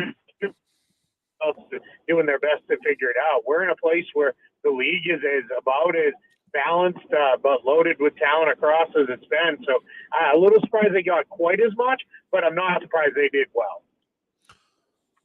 You're right on live sports being the thing that drives television right now, whether it's streaming or television. But they're getting, from ESPN and others, they're getting NFL type money. I mean, this will put this league in a whole new stratosphere, won't it? Yeah, it absolutely will. And it's kind of funny because I can only imagine the NFL owners are sitting there saying, oh, boy, we can't wait till it's our turn then if this is what the NBA is getting. They know they're going to do really well next time they're up. But I think it also, helps the NBA that there was competition. You had people who were like, we want in on this, whether it was Amazon or others on the streaming side, and then NBC on the network and cable side wanted back in. So that's huge for them to drive this. But yeah, I mean, we are looking at the salary cap because in the CBA, they capped the growth at 10% per year on the salary cap. Otherwise, if our rough math was, we would have seen a 45% spike in the cap in 2025 when this new stuff kicks in. Instead, we're going to get 10%. It's going to take a little while for that to catch up as it rolls over. And we're looking at it, by the time we hit 2028, probably a cap of over $200 million. And that means max salaries at $72 million for that season, which means by the end of that 5-year contract, we're going to have a guy making close to $100 million a year. Do you think there's going to be a backlash to that kind of money? Because also, Keith, this is the only sport in America in which load management's a thing. When guys are going to be making $1 million a game and then they're not going to be showing up for the games, intentionally sitting out the games, do you think there will be a backlash even amongst NBA fans? I think there's a chance, but it's important to note the players aren't the ones who are doing the load management. This is the team. When you talk to the players, the vast majority of them repeatedly say, I want to play. The team is the one who's telling me, no, you need to take a night off. All of our sports science stuff says this. Now, I get it in the NFL. It's a limited schedule, so you can't do load management. But nobody complains when a Major League Baseball player is like, all right, hey, this is your once a week day off. You're out of the lineup today. That's a thing. And when you look at it, at the NBA, yes, some guys have been extremes with this, but for the most part, everybody's been basically right around the same kind of thing percentage-wise with that. People act like players show up and play half the games. That's not a thing that was happening. It was, all right, we're going to take off about 10 games a year or so, and the NBA reflected that in the new participation policy for awards and all those kind of things with this. But I do think there will be some backlash. The important thing that I try to keep noting to people, because people keep saying $100 million is crazy, that's too much, that's wild, you can't pay somebody that much money. It's all still a percentage of the salary cap. It is not that the players are getting more. One guy's going to be making half the cap or anything like that. This is also percentage based. So that's the thing. It just more is a sign of overall, this is how healthy the league is. Well, on the court, it's healthy as well. Let's go back to Celtics Pacers. We're of the opinion that the Pacers can't win 5 times. And since they blew one game, this really puts a detriment into Indiana having any opportunity to win this series. I absolutely agree. I think it was going to be hard on them to beat Boston 4 times as it was. And like you said, you can't win 5. And when you blow one, especially one on the road, it starts to feel like, man, did we make our challenge a lot harder? Now, there are things the Pacers, I think, woke up yesterday morning feeling pretty good about. Like, hey, we now know this should work for us. Now it's on the Celtics to adjust to that. But I think there's a lot of things where the Celtics are going to look at it and say, all right, we didn't do X, Y, and Z well, and we were still able to steal this game. If we come in a little more focused, a little more ready to go, we should be okay. So I think Boston's probably still going to win. I still think it's going to be a relatively short series in this, but Indiana didn't do themselves any favors by blowing game 1. Did Indiana, though, show that, let's just say it's Dallas, Keith? Indiana played a lot of 2-man game with Halliburton, and they were tearing the Celtics up. Well, if they're doing that with Halliburton, how about if it's Kyrie and Luka in the 2-man game? I mean, that's the part when I was watching Boston defensively, I went, Oh, snap. You guys are having trouble with this. Yeah, I think what we're really seeing is people are being introduced to just how good the Pacers are offensively.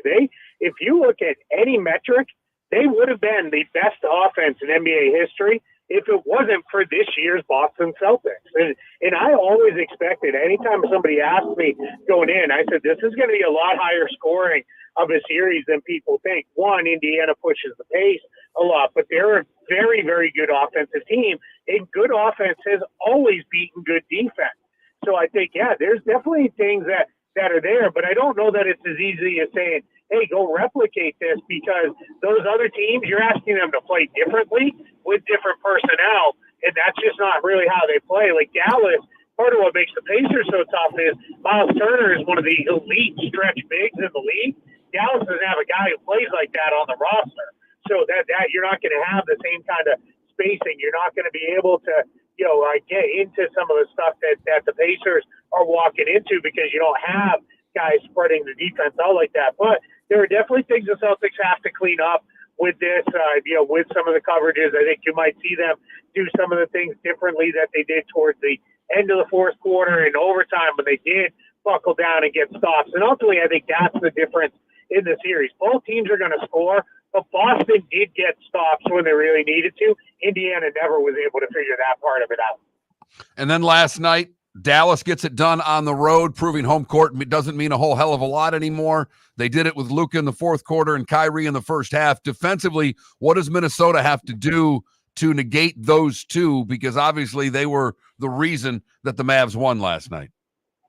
Yeah, I think what you saw Minnesota do a little bit, little in the fourth quarter was they started jumping the pick and rolls. They started putting two on the ball. That got Dallas cycling the ball a little bit. You saw Daniel Gafford caught it a couple times in places where he probably really doesn't want to have the ball, and that made it a little hard on them. Derek Lively had a key turnover late. So if you're Minnesota, that's what you're looking at is, all right, we got to do that. The Timberwolves also missed a lot of shots that they usually make.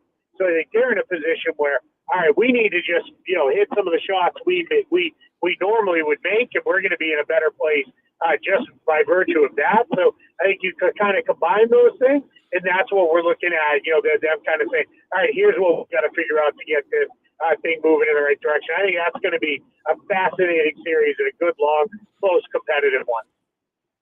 Keith Smith, Spot Rack, the front office show on YouTube. You can follow him on X at Keith Smith NBA, Keith Smith NBA. My final question, Keith, this morning is this a media thing that the NBA losing inside the NBA in a year is going to be so detrimental to the league? Or is this actually a real thing? Yeah, you're going to get the money. ESPN, NBC, Amazon, we haven't seen NBC do the NBA in a quarter century. Never seen Amazon do the NBA. Who knows? They may be great at it. But inside the NBA is probably going away. Is that a media hype thing, or is that going to be a real detriment to the league? I think anybody who's suggesting that it's going to hurt the league that's going too far. When was the last time you worried that much about a pre or post game show? Now I get it; it's beloved. I love it too. I've been saying for years, you don't watch that show for hardcore analysis. You watch it because it's fun. It goes down easy. You have a good time, especially for like us here on the East Coast. I'm watching that show at 1:30 in the morning before I go to bed at the end of the work night, and it's a nice way to wrap up the night. But it'll get replaced with something else, and maybe some of those guys will pop up somewhere else. I expect that they will. It sounds like Ernie Johnson is committed that he's staying at TNT, but I think a bunch of these other guys will show up somewhere. But I think what anybody's saying, like, well, that's it, nobody's going to watch anymore, like, that's crazy. No one cares quite that much. And I've even heard some people say, well, they should just keep it on. Well, you're not going to go, oh, night's over, let me flip over to TNT. It's because they have the games leading into it, and you're already on the channel, so you just stay with it. But I'll miss it, but I don't think it's going to really hurt the league. Keith, be well. Enjoy your holiday weekend. We know you'll be working. Be safe, and hopefully we can talk again either late in the conference finals or before the NBA finals. I appreciate it. Thanks so much for having me. Keith Smith, Spot Rack, a lot of analytics with Spot Rack. And the NBA front office show. Keith breaks down the money and the analytics, does a great job. Covered the Celtics for a long time. Doesn't do that anymore, but he's very tight with that organization. Keith Smith, NBA, is how you can follow him on X. I thought that was good perspective he had on the Inside the NBA show. I know a lot of people are bothered by it, and even, what it does do is it spans generations, because you and I love the show. Trent loves the show. And for the younger NBA fan, it's all they know. And so they will have to get used to something else, but we adjust and move on. It's just amazing to me how much NBA fan hates the ESPN pre, half, and post. It's so bad.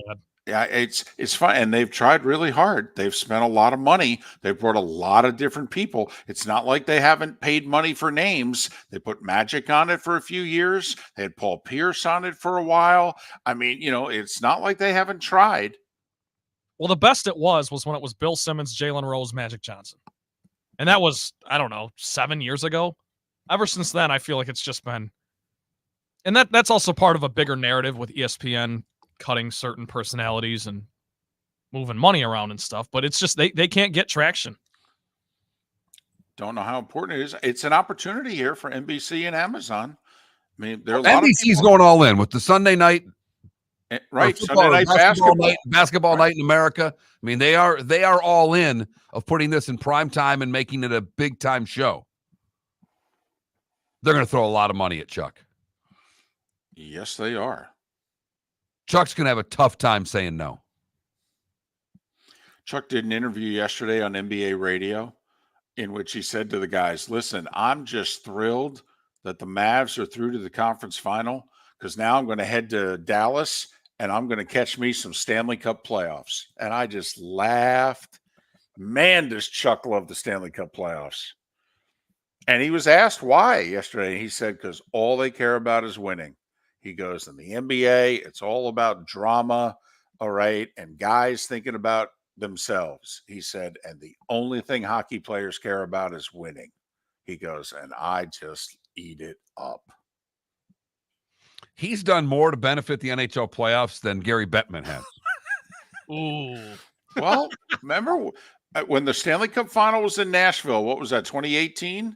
Okay. Yeah. And Barkley was all over it. And he said, this is the best sporting event I've ever been to. You got to remember, Charles Barkley's from SEC country. Charles Barkley's on the sidelines of the Iron Bowl. He said, I'll put this Stanley Cup playoff up against anything I've ever been. He played in the NBA Finals. He's like, this is the greatest thing I've ever seen. He did tell a funny story. He goes, they asked him about being in college at the same time as Bo Jackson. He goes, let me tell you, I'm, you know what? I'm sick of Bo Jackson, because me and Frank Thomas are standing on the sidelines of the Iron Bowl. Two guys who did pretty well, and people just shove us aside because all they want to do is touch Bo.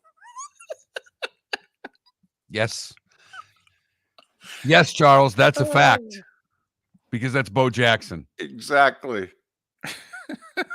And on the plains, that's still the biggest deal that there is. Yep.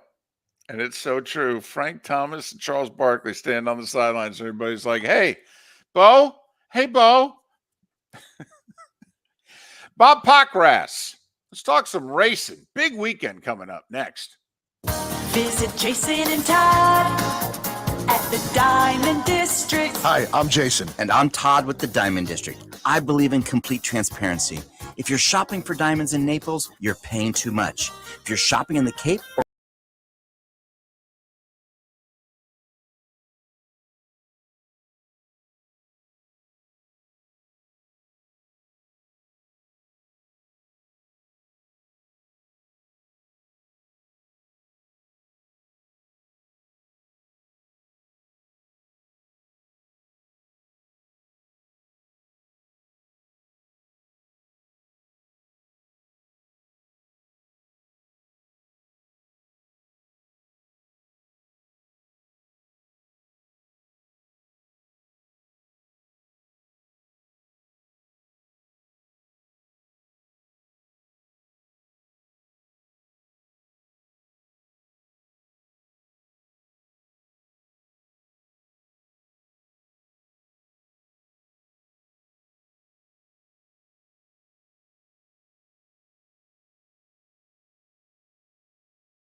RCB, I don't think we've ever interviewed Barkley.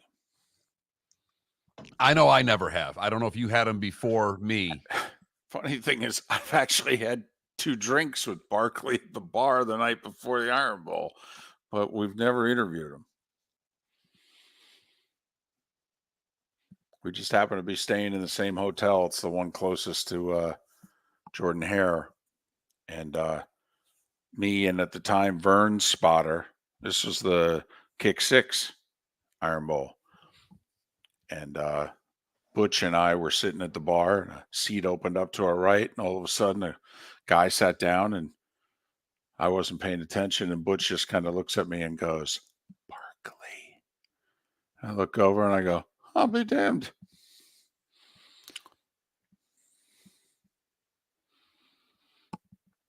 And so we introduced. He was drinking. I think he was drinking scotch. Okay, at least that's what he ordered from us, because we offered. We said, hey, this is who we are. We're in town for the game and what have you. And he wanted to talk about Vern and broadcasting the game, and we knew he was going to be on game day. We knew he was the guest picker. And so we were just talking to him more about broadcasting really than him, and so we said, listen, that's what he'd rather talk about. Right, totally. And so we said, listen, not that you pay for much in Auburn, but we'd be honored to take care of this. And he said, oh, well, thank you guys very much. Because I've got millions of dollars and you guys got squat, but buy me a drink. Yep. Love how that works. Yep. Chuck, why don't you buy us a drink? I think Butch did ask him, by the way, when's the last time you paid for a drink? He goes, oh, no, you'd be surprised. They charge me.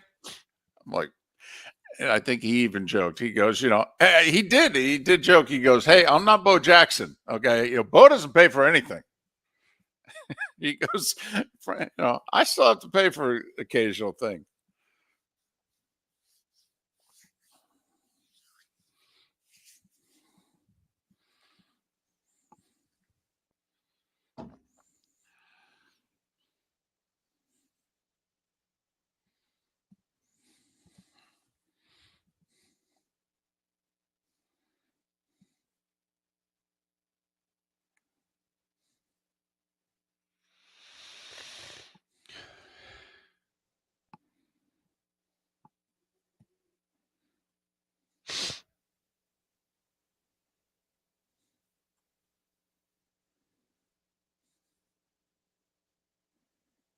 That's fantastic. The Minnesota pitcher tipping the bullpen cart driver. Did you see that? No. He gets in from the boy. He reaches in. He handed him money. That's great. Okert. Stephen Okert was the pitcher. Am I saying that right? Works for me. That's awesome. Chuck would be out high on my list, bad golfer. I mean, we've interviewed Shaq. We've interviewed LeBron. I mean, Tiger would obviously be way up there. We've interviewed Magic. We've interviewed Magic.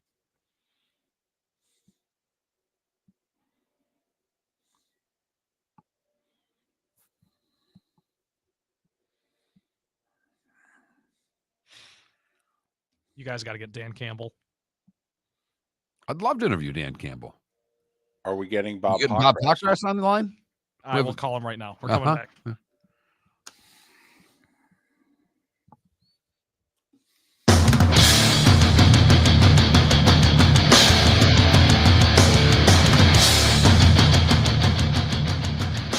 You are listening to Miller and Moulton, exclusively on the Florida Sports Network. And now, here's Mark Miller and David Moulton. Miller and Moulton on this Thursday. As we can see, Memorial Day weekend from here. Hope your week has gone well. Big racing weekend. Obviously, we have the Indy 500. We also have the Coca-Cola 600. Heck, one guy's going to try to race in both. I think it's awesome. Bob Pockrass, he'll be covering the Coca-Cola 600. He does so for Fox. You can follow Bob on X at Bob Pockrass, Pockrass. Bob, it's David and Mark. Thanks for doing this again. How are you? Doing great, guys. How are you? Well, we are doing well. All right, a lot to talk about. First off, let's go back to last week. All right, your thoughts on the fight. I mean, I guess certain people knew that was coming for a couple hours. That it was great and entertaining and strange all at the same time. Well, usually when a driver says that they might throw a punch or might do something, that's Ricky Stenhouse, when he told us he was going to handle it, and I asked him how he was going to handle it, he said, "We just have to watch." So we all followed at 2 hours later when the race was over, and we were watching, and it looked like they were just kind of a conversation, and you thought, well, this will be one of those where he thought better of it after a couple hours, but nope, he didn't like what he heard, and he did take care of it in his own manner. And then NASCAR took care of it with some hefty fines and some suspensions. And there are some in NASCAR that are like, you're promoting this on every one of your social media pages. You've replayed this 6 million times to your viewers, and you're sending out fines. It's a little hypocritical, but NASCAR dealt some, I thought, pretty hefty punishment, particularly to the garage folks for Stenhouse. Yeah, well, in the $75,000 to Stenhouse, I think they, if you get out of your car and throw a punch, they're going to probably say, okay, you've been in a car for 3 hours. It's heat of the moment. Maybe you're not in the right mind. But 2 hours after, or Ms. Moore, 80 minutes after race, and it's premeditated then, right? It's you've thought about it. You've had time to think. And, if you did that outside the track, well, even in the side track, that's something you can get charged for, So I think they feel like, man, we can't just show that we're totally condoning it. So we're gonna show that we take it seriously. We can't have people punching people in the garage area every week, especially around all the crew guys who then all jump in. And they certainly are telling the crew guys, do not get involved.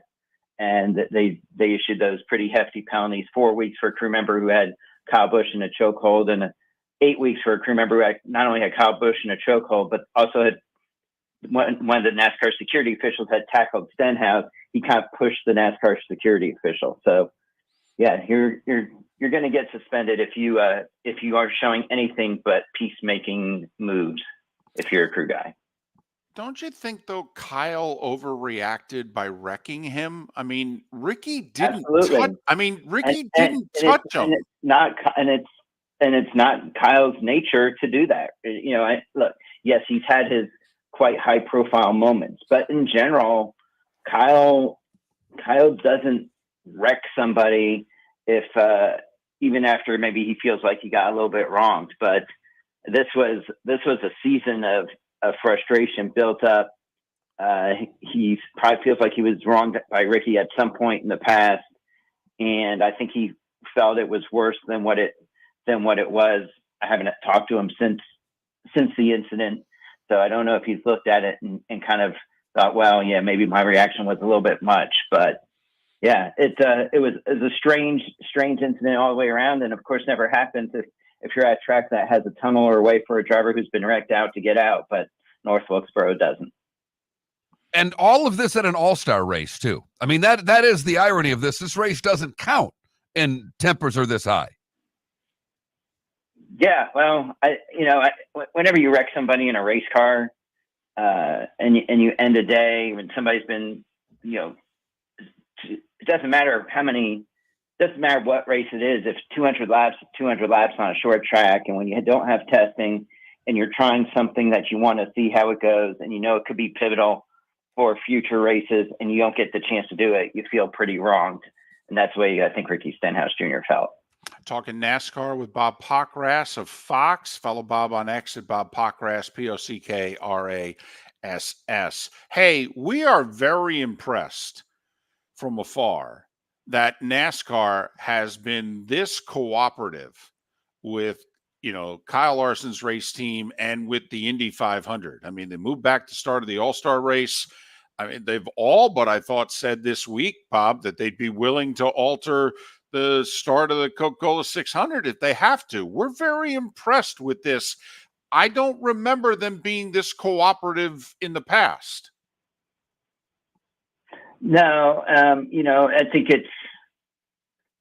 obviously a different time. Obviously, you have Roger Penske, who owns the Indianapolis Motor Speedway now, so there's probably a little bit more of a relationship there.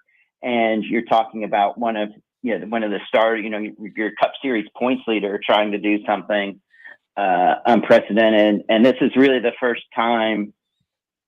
I mean, I guess most people call Kyle Larson a sprint car guy, but besides Kurt Busch, it's kind of the first time second time a stock car driver has done this, and not only just a stock car driver, but the one who's leading your points. So I think they know the eyeballs that are watching this. Rings are up for the All-Star race. You got to think part of that is because of Kyle Larson and people watching and seeing what he would do. And I think they'll adjust if potentially if they have to. Right now Indy weather is 80% chance of rain, so who knows what happens there. It's 30% in Charlotte for Sunday. Obviously, weather could be a factor in both.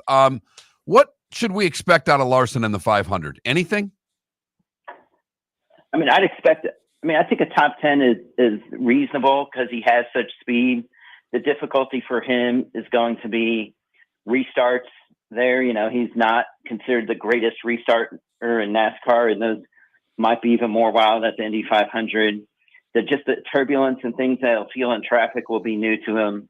And then fuel mileage, a lot of times the Indy 500 comes down to some fuel mileage work, and the fact that he's just never done that before in one of those cars could be an issue. Although, they have so much technology, they should be able to guide him through it relatively well. Kyle Larson going to start on the middle of row 2 for the Indy 500. All right. Hey, we're Ross Chastain guys because of where we're based. And what's going on with the Melon Man? I mean, he started off the year, he was competitive in everything, a little bit of bad racing luck, and that's why he wasn't winning. But lately, he ain't close to winning. What's going on? Yeah, I think the margin of error on this next gen car is so small. And when you hit it, you hit it. And when you're off, you're off. And, right now that seems like sometimes they're hitting it and sometimes they're off. And, both, none of the track, neither him nor Daniel Suarez have had some, great runs on occasion this year, and probably more often than not than compared to last year. But I wouldn't worry too much if I'm a Ross Chastain fan. He feels like he seems to have confidence. He seems to think that they're maybe not as far off as maybe some of their finishes would look. And, I think he feels like that, we'll see when as we kind of get into this summer stretch, just whether they've been able to find that sweet spot they need. And Bob, final question. Is Stewart Haas Racing going under? Or are they selling half their cars? I mean, is this as real as it seems to be? It's as real as it seems to be. I think the question is just how many charters do they sell? Do they sell 2, 3, or all 4? I wouldn't be surprised if it's closer to 3 or 4 rather than 2.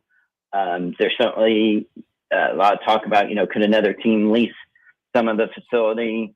Their Ford deal is up after this year. They haven't announced any renewal. They lost Smithfield and of course, Anheuser-Busch after last year. And, sponsors are hard to get. And, it's if you don't have sponsorship and you don't have a great manufacturer support, and you have these charters and you can sell them, and, it makes good business sense to do it. And, it's to be a little bit of an end of an era, but, you talk about, 15 years for the Stewart Haas part, another 7 or 8 for the Haas, when he was going at it on his own. And, that's still a pretty good run. Bob, thanks for your time. We appreciate it. Safe travels. Hope we can do this again during the summer. All right. Thank you, guys. Bob Pockrass of Fox. Follow him on X at Bob Pockrass, Pockrass. Coca-Cola 600 Sunday night. Indy 500 in the afternoon, weather permitting. That's not good sounds of what he said weather-wise, what we're expecting for this weekend. No. Well, if they run the Indy 500, then like if they try to wait out a rain delay, he's got no shot of competing in the Coco 600. And the thought is, by the way, he then ditches his ride at Indy. And there's talk as to, who then takes over for him. Because there are rules, by the way, that somebody has to be cleared. And then also, I think today's the day that they have to get certified at Indy. They have to run like 30 laps. And Indy then signs off and says, yeah, you're okay to fill in if a driver can't make it. So, this could be a real thing. And how fascinating also would it be if he flies in Sunday, they don't race, he flies to Charlotte, races to the midnight or later even. I mean, they've ended that race at 1 a.m. because of weather. And then he flies back, the next morning and he's doing Indy. So I don't know. I'm in. I'll be paying attention. I'm in. This fascinates me. I think it's cool as hell. I'm with you on the second part. I don't know if it fascinates me, but with Bob saying, a top 10's a reasonable finish. Okay. I'm interested to see what the NASCAR guy can do in a one-off at the Indy 500, throw a top 10 up there. That would impress me. I mean, for what it's worth, they were struggling with speed early at Indy, and then they found it, obviously. And then did they find it on Carb Day? See, Carb Day for Indy and Carb Day for you and I are two totally different meanings. I had a carb day yesterday. It was a pint of Ben & Jerry's during the first period of the Ranger game, and then I had some chips and salsa in the third period. I thought I loved every one of those carbs. Mark, I'm a 24/7, 365 carb guy. So I don't know why Indy only does it once a year. Visit Jason and Todd at the Diamond District. Hi, I'm Jason. And I'm Todd with the Diamond District. I believe in complete transparency. If you're shopping for diamonds in Naples, you're paying too much. If you're shopping in the Cape or Fort Myers, you also won't see the selection you deserve to have. If you're online, there's no human connection, and you won't know if your diamond is beautiful or not until it shows up in the mail. Just because it's GIA certified doesn't mean it's brilliant. There's so much more to a diamond than its cut, color, and clarity that makes it beautiful. Visit us at the Diamond District for a non-commissioned and educational presentation and quit paying more in Naples or buying blind from the internet. The Diamond District has the rarest diamonds from half carat to 10 carats. You won't find a bigger selection or better value. And you won't find a better buying experience. Jason and I are in the store nearly every day, and we look forward to shaking your hand and welcoming you to our Diamond District family. At the Diamond District. The law firm of Michael F. Hornung specializes in criminal defense, DUI, personal injury, nursing home claims, and auto accidents. I'm a former prosecutor with over 34 years of experience. The information I know is information you need to know. If you've been arrested for a DUI, time is of the essence to maintain your driving privileges. Call the law firm of Michael F. Hornung for a free consultation. At the law firm of Michael F. Hornung, we are committed to excellence in your representation. Being a local attorney with local knowledge is clutch to the success of your case. For over 30 years, we have successfully represented the citizens of Southwest Florida. For a free consultation, call 239-437-0095. That's 239-437-0095. Our offices are conveniently located in Fort Myers. Visit online at mfh-law.com. You are listening to Miller and Moulton on the Florida Sports Network.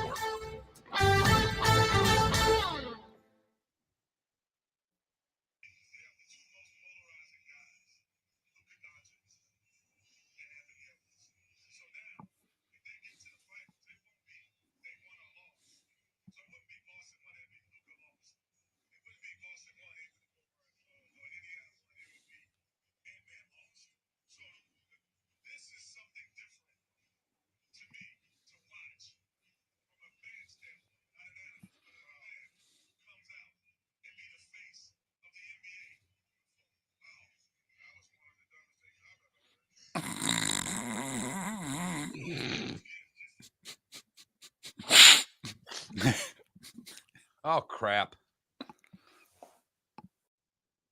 Oh, we're already back. Look at that. I missed the whole break. It's okay. It's my fault. I sent it to you.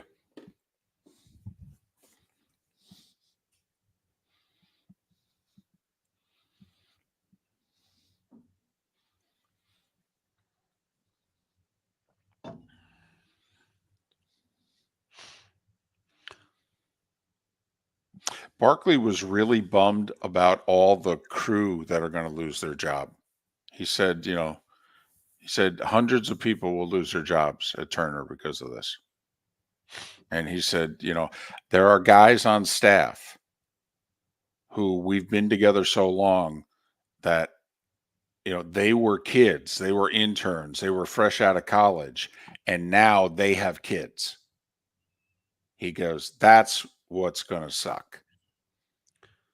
And they're not getting hired by that's an Atlanta company. That's right.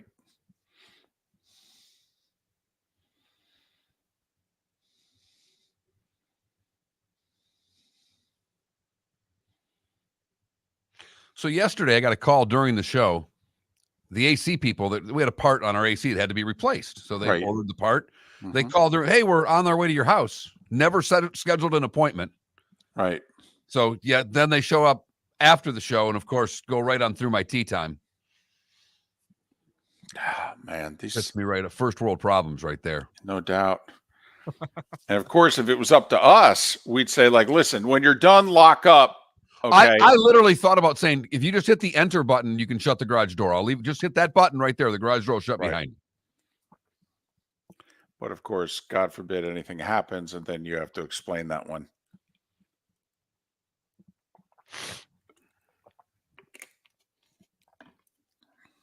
NFL to Australia. Did you see that story? I did. Let's do it. No, I don't. My neighbors are both gone.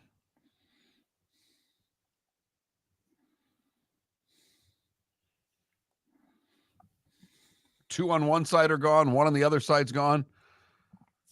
Two guys next to that, they're busy. They work.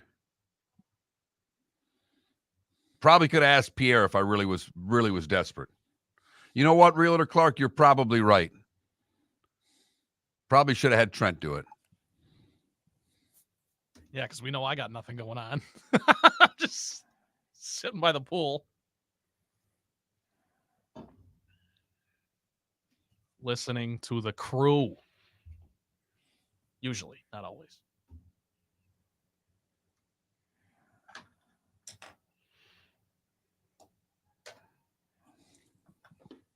Listening to the crew. Wow. Yep. I don't ever get tired of it. I really don't. Someday I might, but. How is that possible? Basically the same song over and over and over again.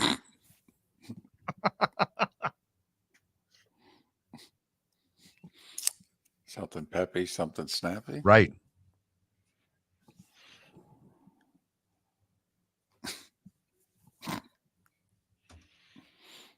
I listen to a lot of the deep cuts, though. I don't really listen to a lot of the deep cuts. I don't. I'm just gonna stop talking.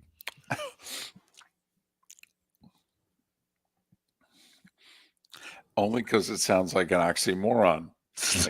Wait, deep cuts of Motley Crue? Oh. You mean to tell me the fourth track on that side sounds different from the first? There we go.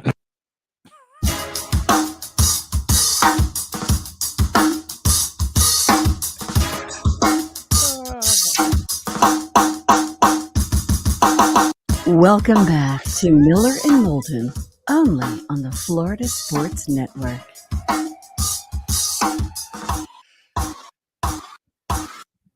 "21 minutes past the hour. John Forslund will join us coming up at the top of the hour. Let's talk some hockey, shall we? Or as he likes to say, that's hockey, baby.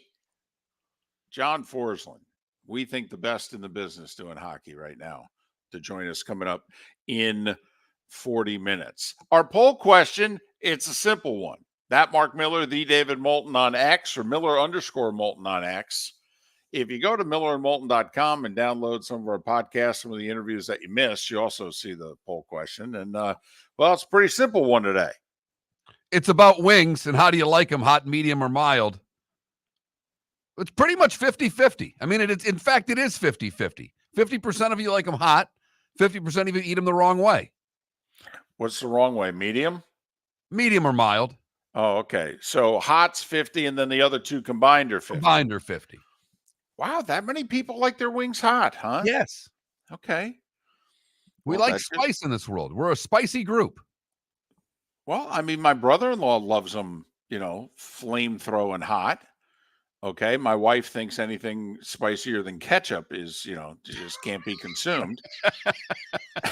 That's not a joke. That's why that's basically our line of demarcation. She goes, "How is it?" I go, "A little spicier than ketchup." She's like, "I'll pass." Okay. And then, around her, I try to eat mild to be nice because she likes to grab a wing or two of mine. But otherwise, I'm a That medium leads guy. to a good question. Mm-hmm. How many people are there on this earth that could take a wing out of your basket of wings? Ooh. Okay, it depends on the size of the basket. A 20-piece. Oh, a lot of people then. I'd be fine. Okay, one, but yeah. 10-piece. I'd be fine. 10-piece, no. My wife. My wife, my mother, my daughter. What about the granddaughter? Someday. No. No, she hasn't put in enough time yet. Okay, she hasn't earned her stripes yet. No. Mm-mm. So, David, it looks as if the NFL is on the move again. What do you mean? Well, Brazil this year. Right. Whew, Spain next year. Right. And there is talk of Australia. Damn.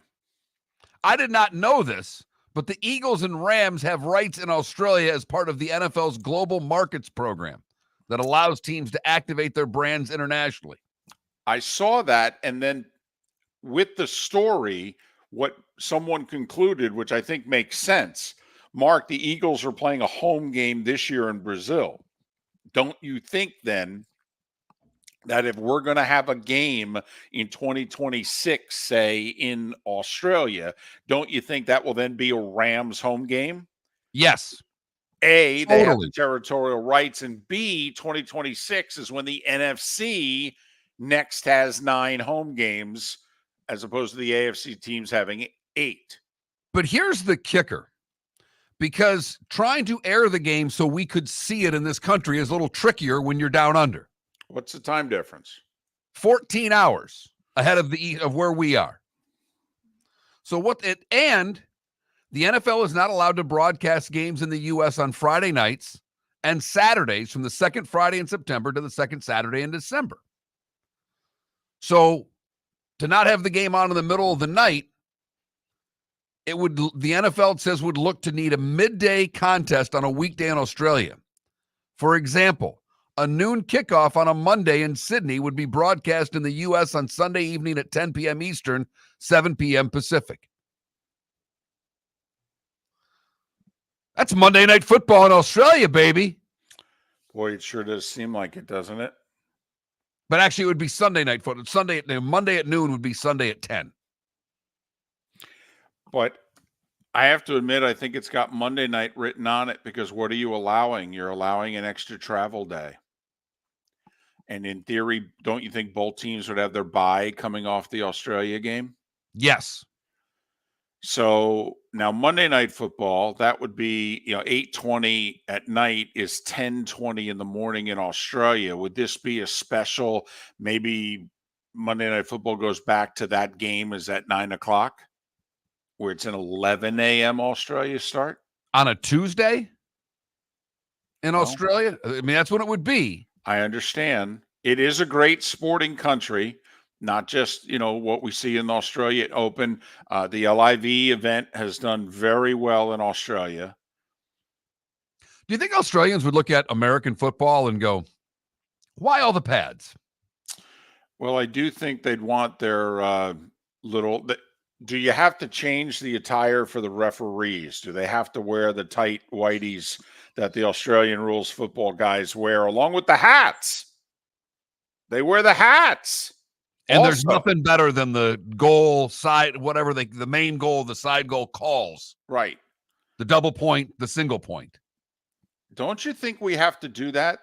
We kick if the game's in Australia and we kick a field goal, that the refs then come out and they do the one arm. Okay, and it doesn't go up, it goes down, right? Because that's how you do it in Australia football. Like to their sides. Right. You do it, you bring it down. Right. But that's when you kick it through the center, that's the two arm. But That's when the you do it double to arm. the sides, you do one arm. Right. So for the NFL, if you kick a field goal, you do one arm. But if you score a touchdown, then the little guy runs out and he gives us double arms. I think you have to do it. Have to be of a certain age. But if you are, then you watched a good chunk of Australian rules football on ESPN in the morning. Well, how would it not be? I guess it could be a Thursday night, but man, what, you have a bye before it and you waste 2 days of your bye traveling? That doesn't make sense. I really think Sunday night. No, I think it's got Monday night written all over it. You allow an extra day for travel, which I think would only be fair, and then you got the bye week coming out of it. Wow. Never been to Australia. That'll be our Super Bowl year too, 2026 season. That's our Super Bowl year. That'd be cool. What's your year like this year? Going to Australia? We're doing the Super Bowl. All right. Hell, you can give us the Falcons and the Panthers in the middle. I mean, that's a pretty good year.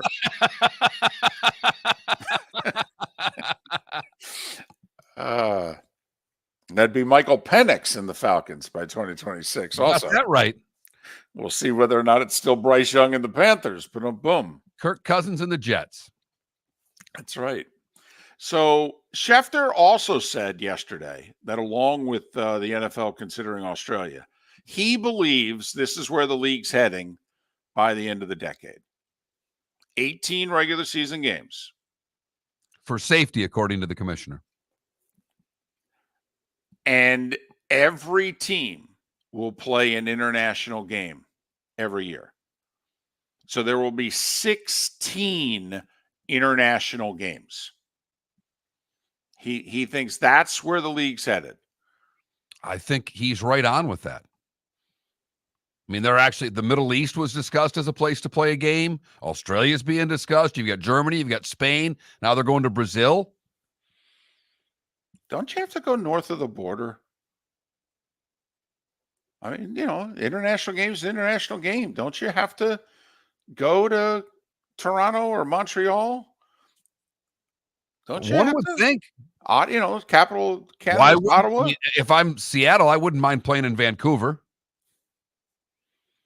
I mean, it's just a stone's throw, but it's an international game. I mean, listen, we've had Pat Kerwin on for years. He doesn't know why the NFL hasn't bought the CFL. But I don't know. Just a thought. Would you be okay with that? Everybody playing, probably double buys too. When we go to 18 games, we're probably doing double buys. And that kicks the Super Bowl to President's Day weekend, and you get the day off on the other side. It's coming. It's just a matter of when. Miller and Moulton, thanks for listening. Mark Miller for Molly Maid. Why Molly Maid, you ask? Trust. Moulton was a customer for 15 years. Affordability.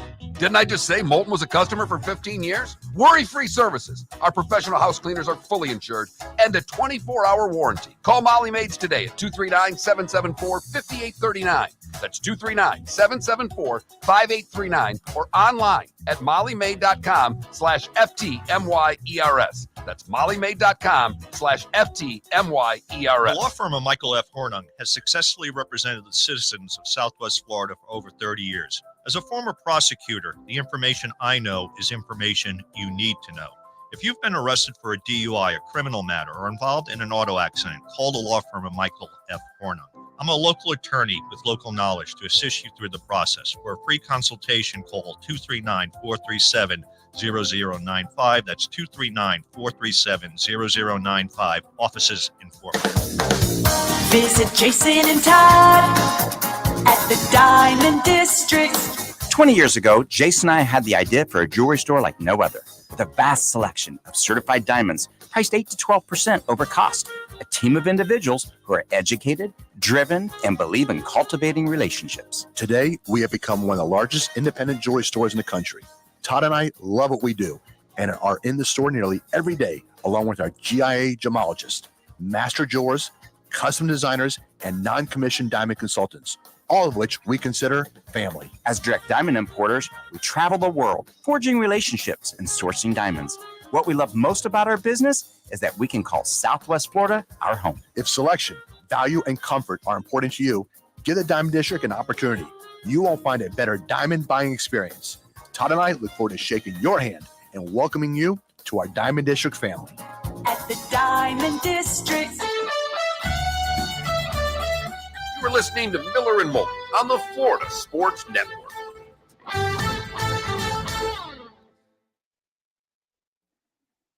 Did it again. Complete. So that's 2 I just missed. Got stuff going on. Sorry, Jacksonville.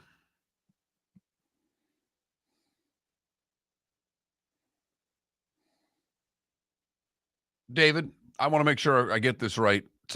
Charters are just the owners of the cars, right? The ownership of the cars in NASCAR. When Pockrass was discussing charters, that's right. Stuart Haas has 4 charters, meaning they own 4 cars. Right. Just want to make sure. Right. You sell a charter, then now a race team can add a car.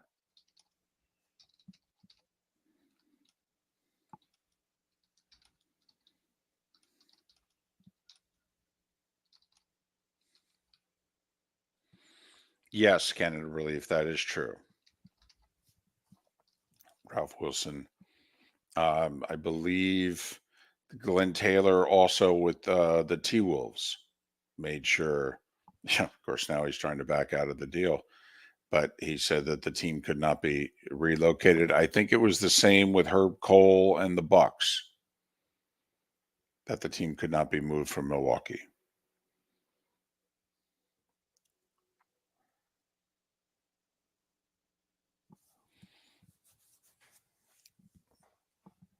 I want to know if Aaron Rodgers is still dating the one owner's daughter.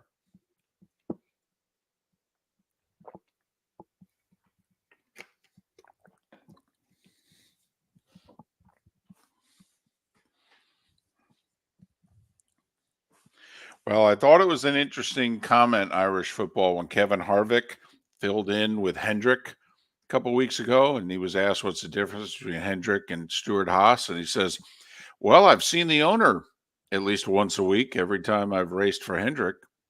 That's different. Okay.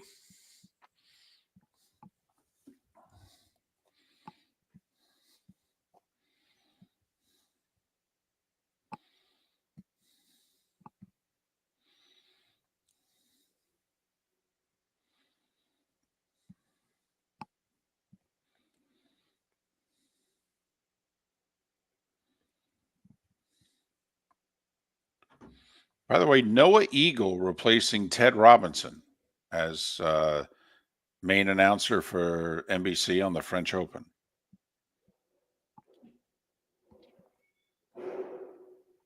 Wait a minute. The French Open still on NBC?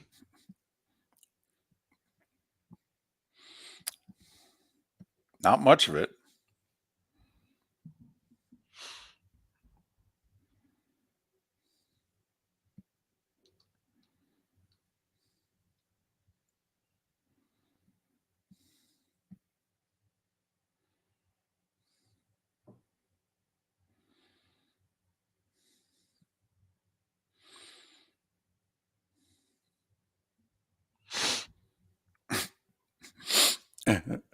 Did you see the fake conversation with guy making fun of ESPN selling off the games, college football games, to Turner? And they imagine if Ernie Johnson and Chuck and the boys are doing it. Okay, Ernie Johnson asked Chuck, how can Texas get back in this game in the second half? And Barkley says they need a couple of those big old San Antonio women on the D line right about now. Golly. They're funny.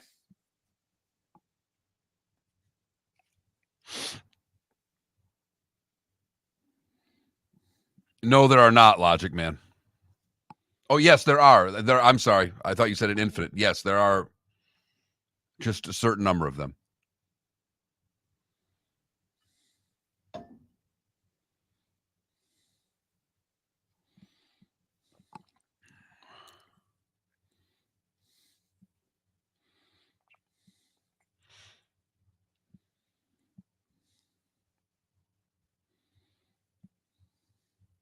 Did you see the one, by the way, Michigan State, the big hotshot Michigan State hockey recruit who left and he's going to Arizona State? Really? No, I did not. Yesterday. Some kid who's like on the under 18 national team and all that, and he bolted Michigan State for Arizona State.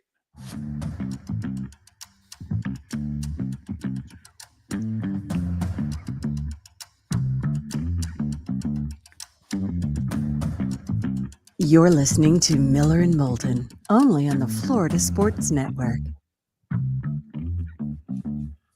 22 minutes till the top of the hour, and that's when John Forslund joins us. We'll talk a little hockey. He's in Dallas. He's got the West Finals on radio for Sports USA Radio. TNT's got the hockey. Kenny Albert, Eddie Olchuk is their number one broadcast team.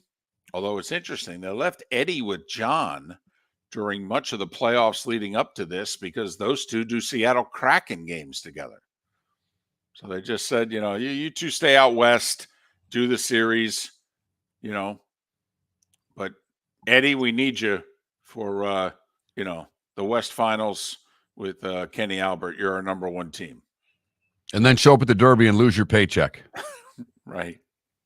Love that they put the tallies on their experts because they got killed at the Derby. They did really well at the Preakness. Okay. And I'm with you. I like that too. I do. Just shows you, obviously, we're embracing gambling. Horse racing's always been about gambling, but they never added their analysts betting every race as part of it. And now that's at the forefront. And you're seeing whether or not they make or lose money. Unlike some of the bettors on some of the other networks where they just place their bets and we never hear if they've won or lost again or are never accountable for what their records are. Well, like with Jim Cramer on CNBC, I mean, people who have come after him over the years, they've said, man, you've given out some bad advice. Now, he's also given out some really good advice. And it's almost, don't you wish that CNBC had kind of kept, we like Colin Cowherd. We don't agree with everything he says and does, but we like Colin Cowherd. And in our early days, he was really good to us. He came on fairly regularly. Okay, but we like one of the segments he's done where Colin was right, where Colin was wrong. I mean, and we think we're pretty good about telling you when we screw up. Okay, we tried to do that segment, but it was just when Miller was wrong, when Moulton was wrong. And it didn't seem to have the same flair to it. And then when we tried to put that one sounder together that said, wait, you guys were right? It just caught everybody by surprise. But anyway, text line 21,000. Text us what is on your mind and feel free to watch us, twitch.tv/Miller and Moulton. You can see the two of us. Or hell, go to the Action News Jax app and watch us in Jacksonville. Yeah, they've got nice graphics and everything during the breaks. They're smart during the breaks. They take us off screen. Thank goodness. And like, man, that one guy's fat. The other guy's always busy working on something. I just don't need to see them. But anyway. Great night. Conference finals last night. Yeah. Panthers getting it done. 3 spit over the Rangers. Game they dominated, but only had a 1-0 lead till late when an own goal thwarted the Rangers' chance for a comeback.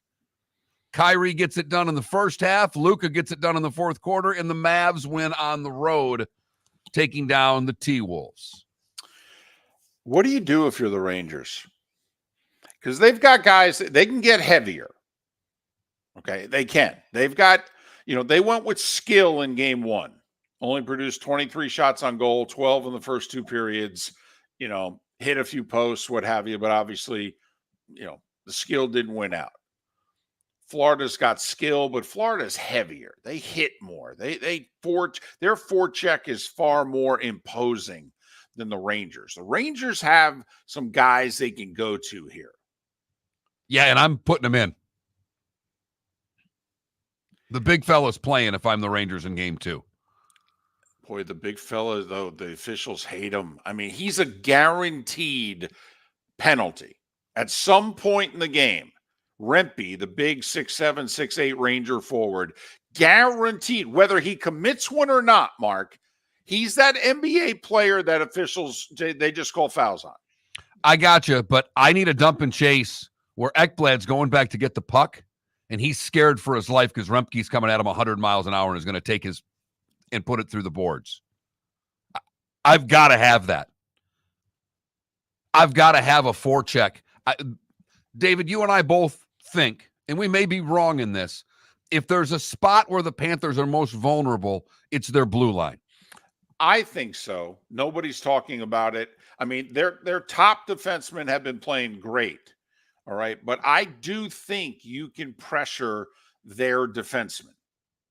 From the faceoff circle down below, I think you can work the Florida defense. We watched Tampa work them pretty good. They didn't finish, but there were times where the Lightning really worked the Panthers below the dot. So I think that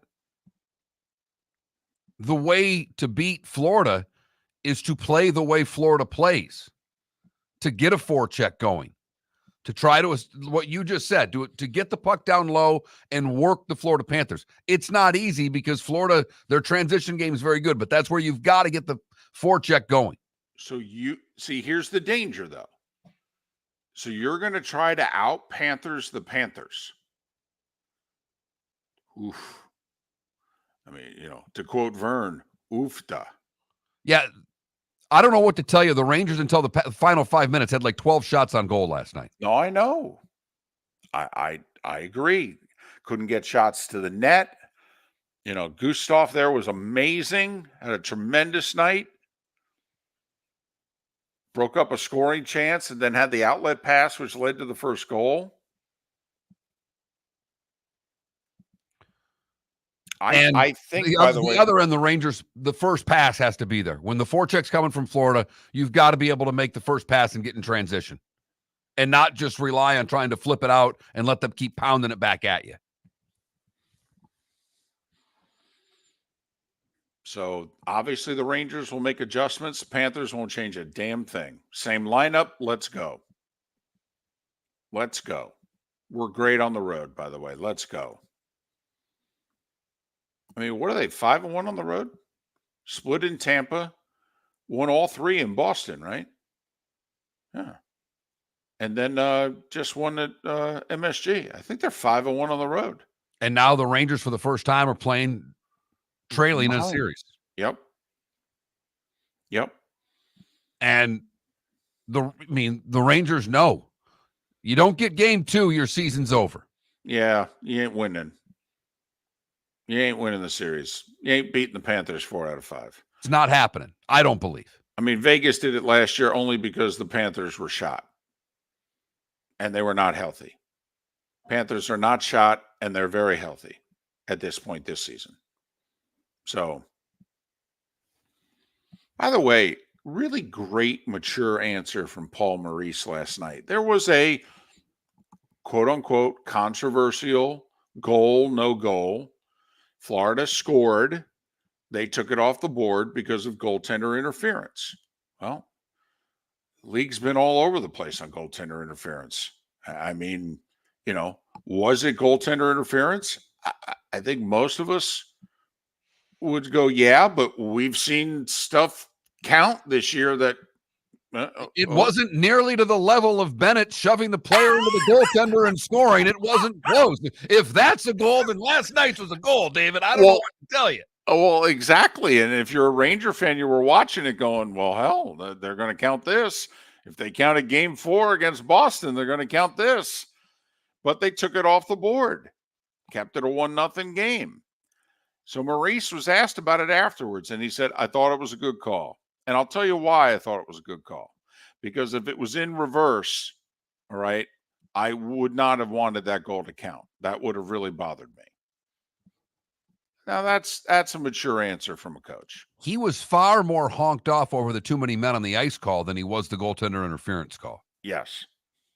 He was adamant that they only had 4 on, even though the replay showed that at one point they had 6 on. It was a little behind the play. That's not called that often where that too many men occurred from. It was way behind the play. Mm-hmm.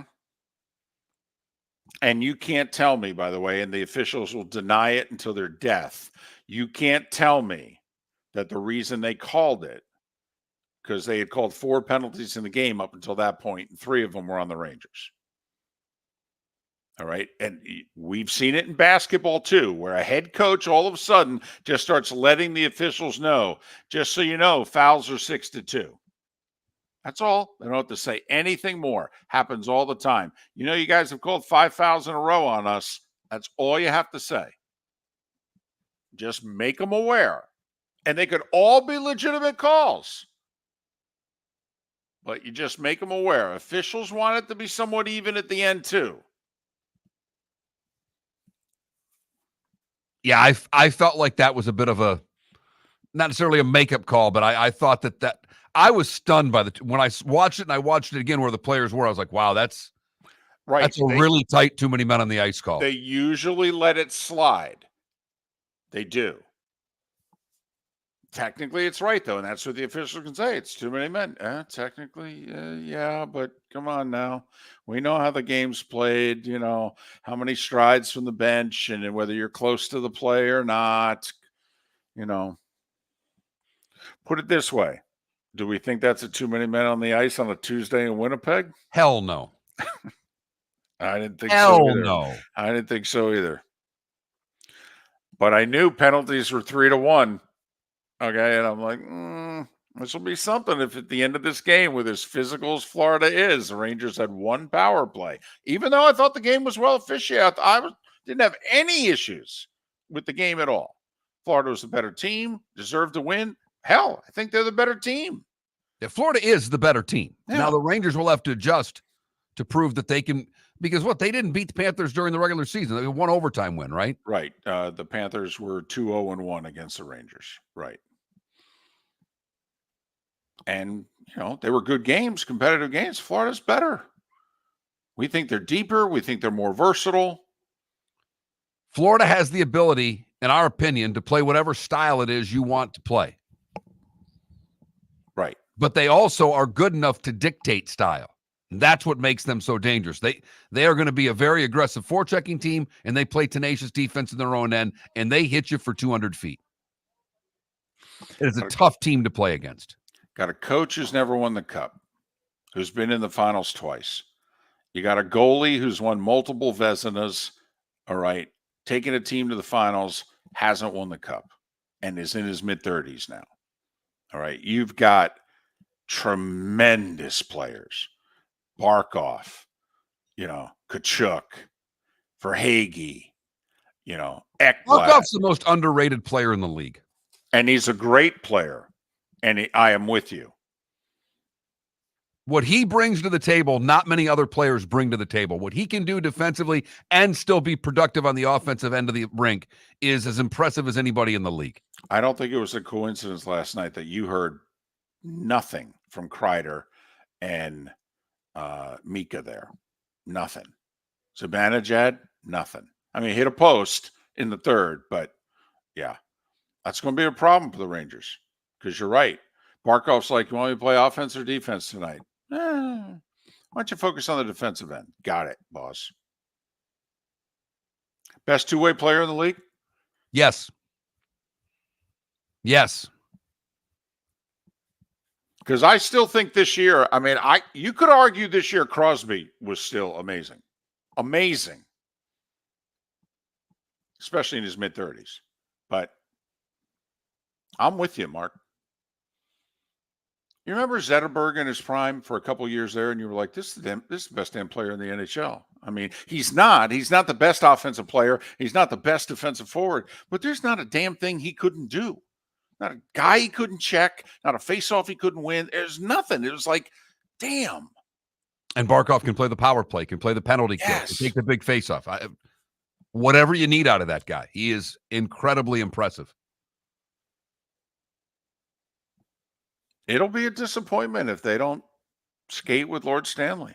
100%. It really will. And I think they don't have to blow this team up either. No.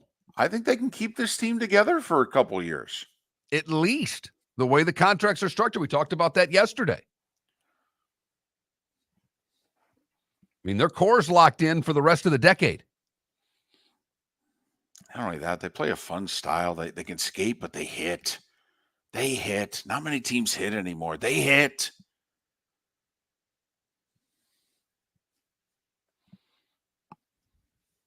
So there you have it. Panthers up 1-0. Mavs up 1-0. Celtics up 1-0. John Forslund will join us here coming up in a handful of minutes. He's got game one, Dallas and Edmonton. Got the whole country rooting for a team, Mark. Whole country. Yeah, they just want him to get there. Yeah, they want him to win it.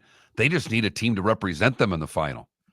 Can they do it against Dallas? We'll find out what John Forslund thinks. He's next on Miller and Moulton. Hello, friends and family of Southwest Florida. Are you looking to tap into the electric vehicle market? Well, look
and Moulton on the Florida Sports Network.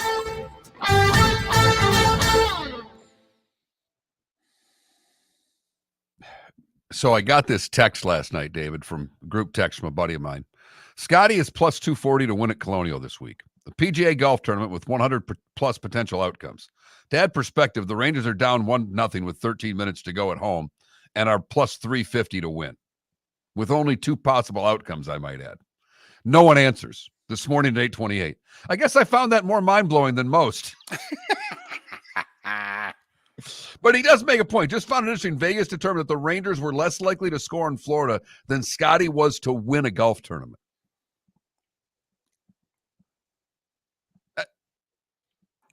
Yeah.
Do you remember the video for the Lionel Richie song Hello, David?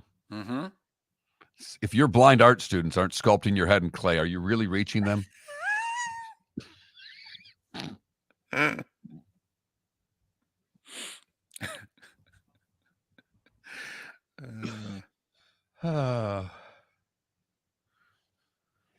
John's on.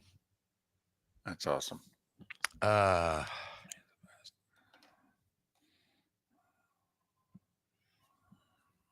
Here we go.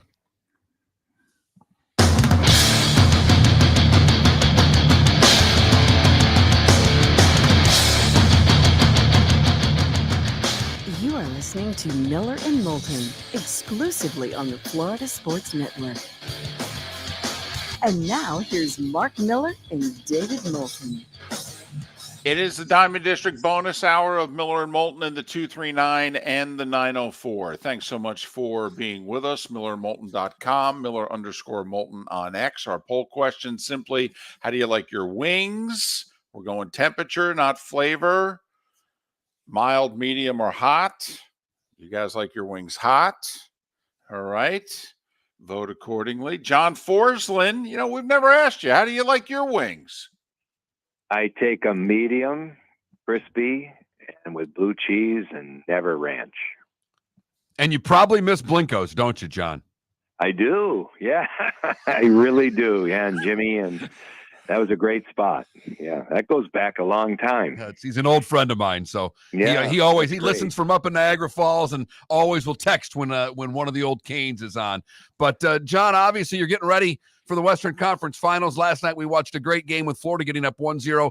Dallas has been playing, to me, the best hockey in the West. Have they to you?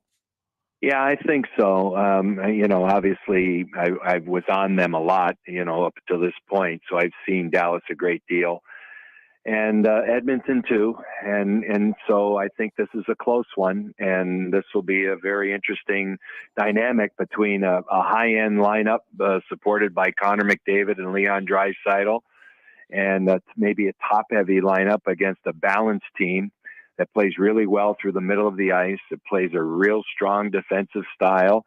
And when you get to the goalies, really good. And when you get to the goalies with Edmonton, we're not sure yet. They can be good, but they've had some moments where I think that's a fair comment that, it's in question. So a long series is expected here. The East got off to an interesting start last night, but I would say of the four, if I had to pick a team right now that's my favorite, it'd be Dallas.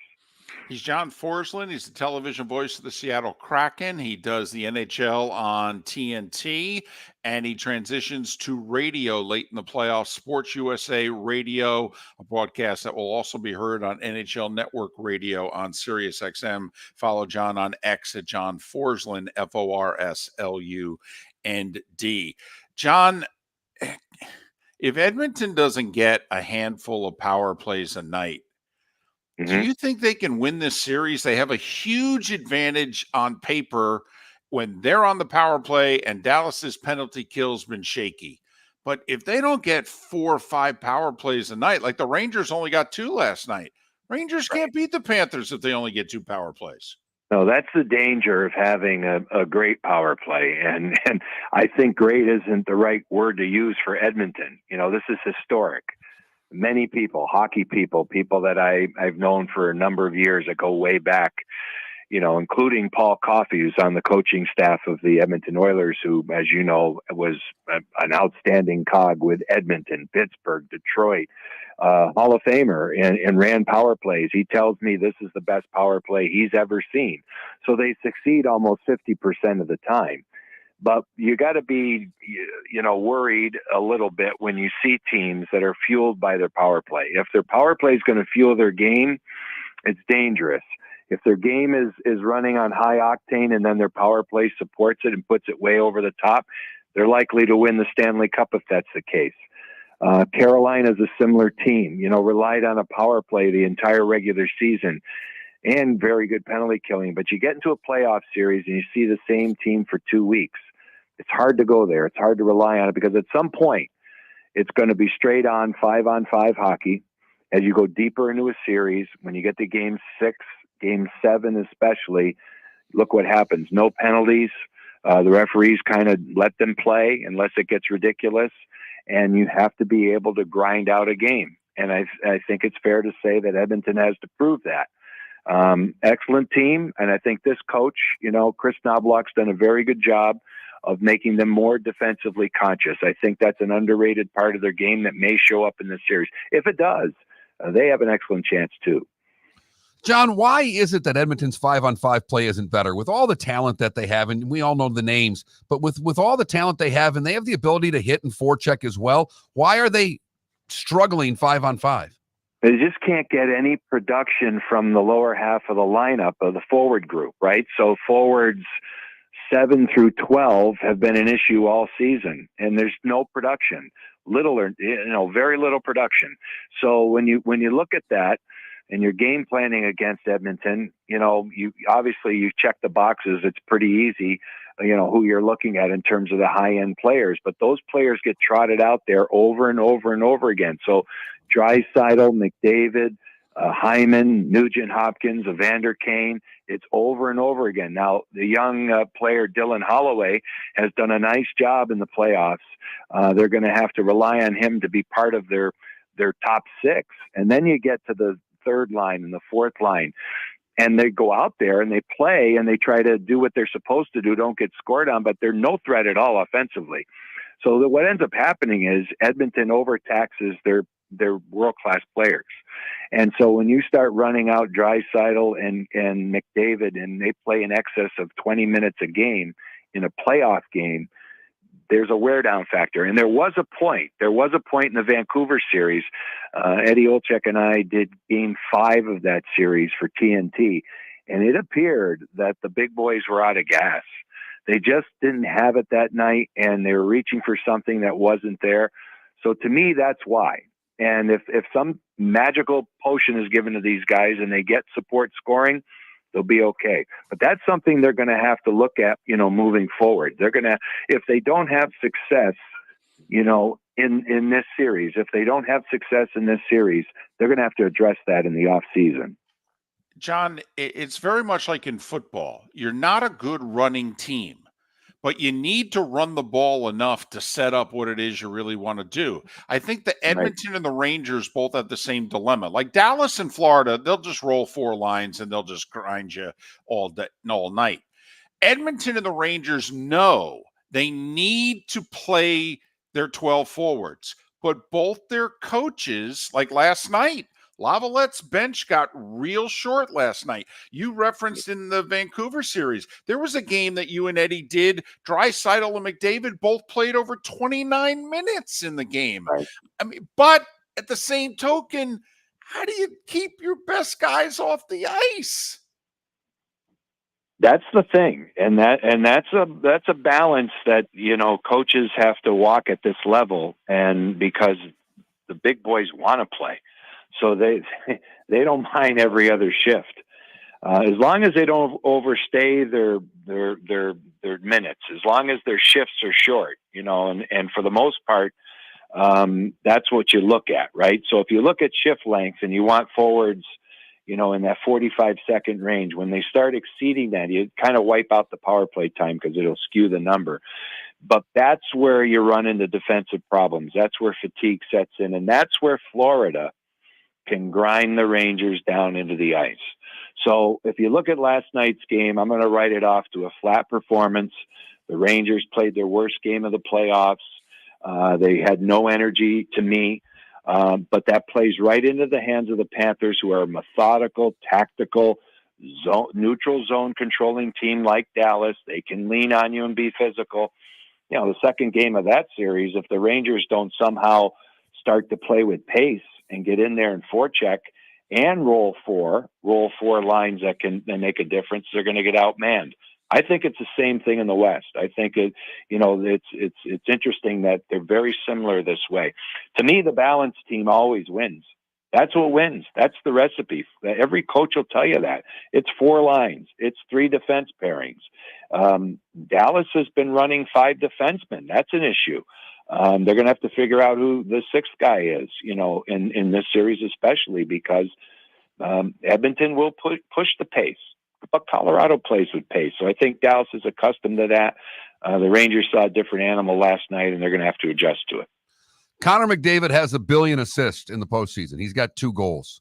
Can they survive? Can they win this series with Connor McDavid scoring?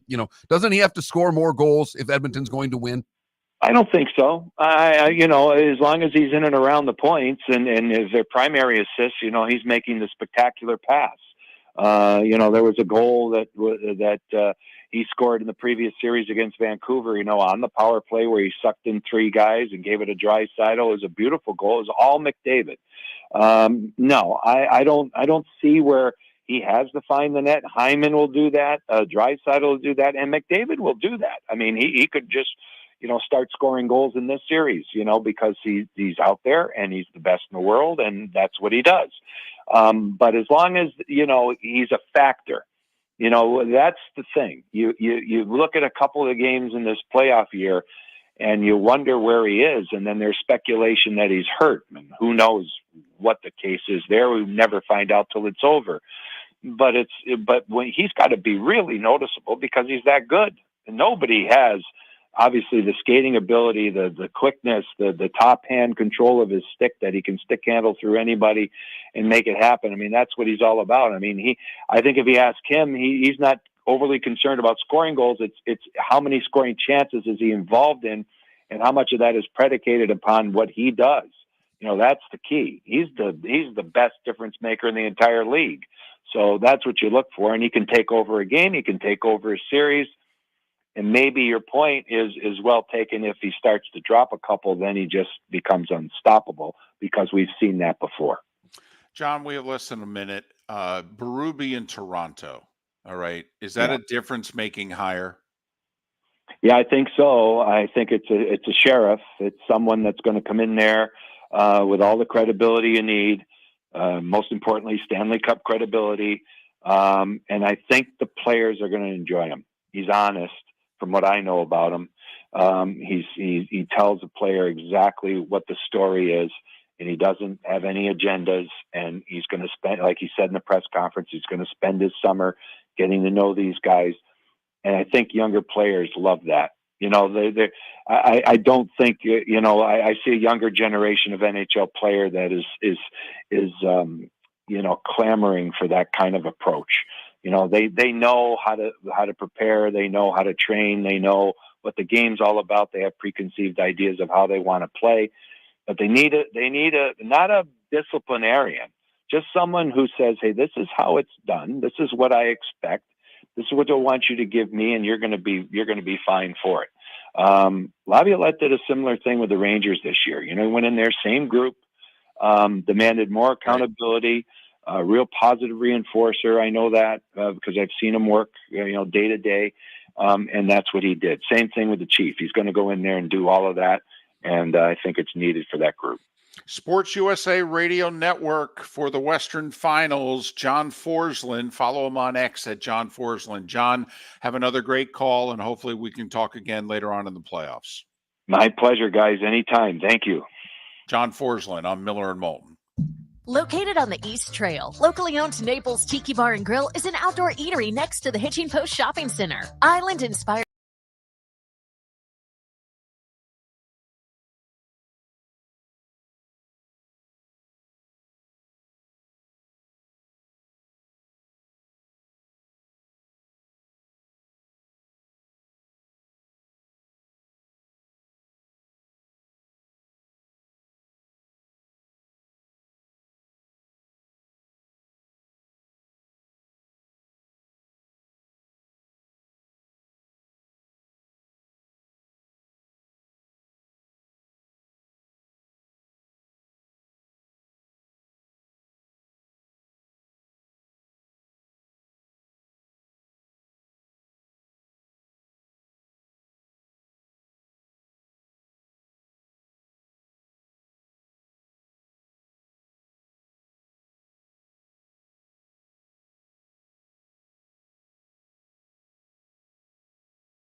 Dun, dun.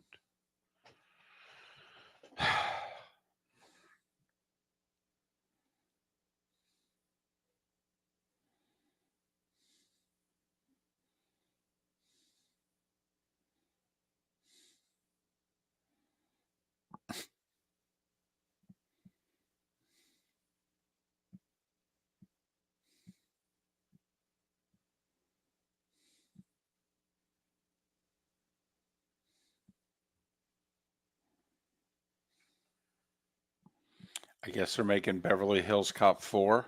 Yeah, I saw the photo or whatever. Axel F. Hey, so for this best of, I gotta know who I'm sending 2 hours to. You know what I mean? Like Huntsville's just 2 hours. Huntsville's 2 hours. Everybody else is 4. Everyone else is 4. No. I'm sorry. Huntsville is 2. This market is 4. Jacksonville's 4. Jacksonville's 4. Lake City, Port Charlotte are 3. Okay. Now I just got to figure out which PDs belong to which. Well, you can ask. I will. I'm just thinking out loud. Sorry. Okay. Go back to talking about Beverly Hills Cop 4. No. What do you want us to talk about? Motley Crue? Yeah, I listen to the deep tracks. Dr. Feel Good or Kickstart My Heart? Which one do you like better? To be snarky. That was just. I was just saying. I didn't mean to interrupt. Of course not. Of course not. No.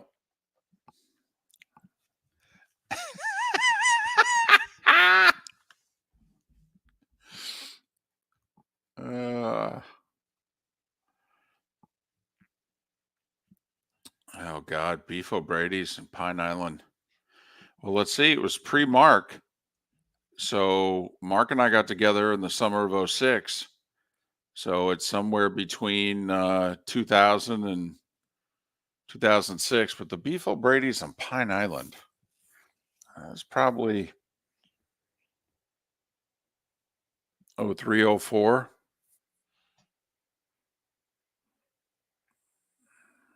Is it from Adam? Is it from the season? Last season? Is that what the Jags reality show is?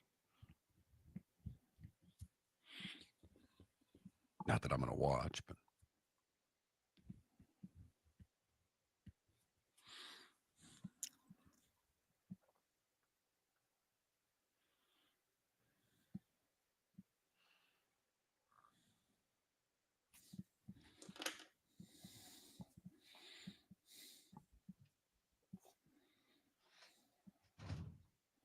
So my daughter goes to use the little girl's room and she brings in her tablet the other day. She's watching a video.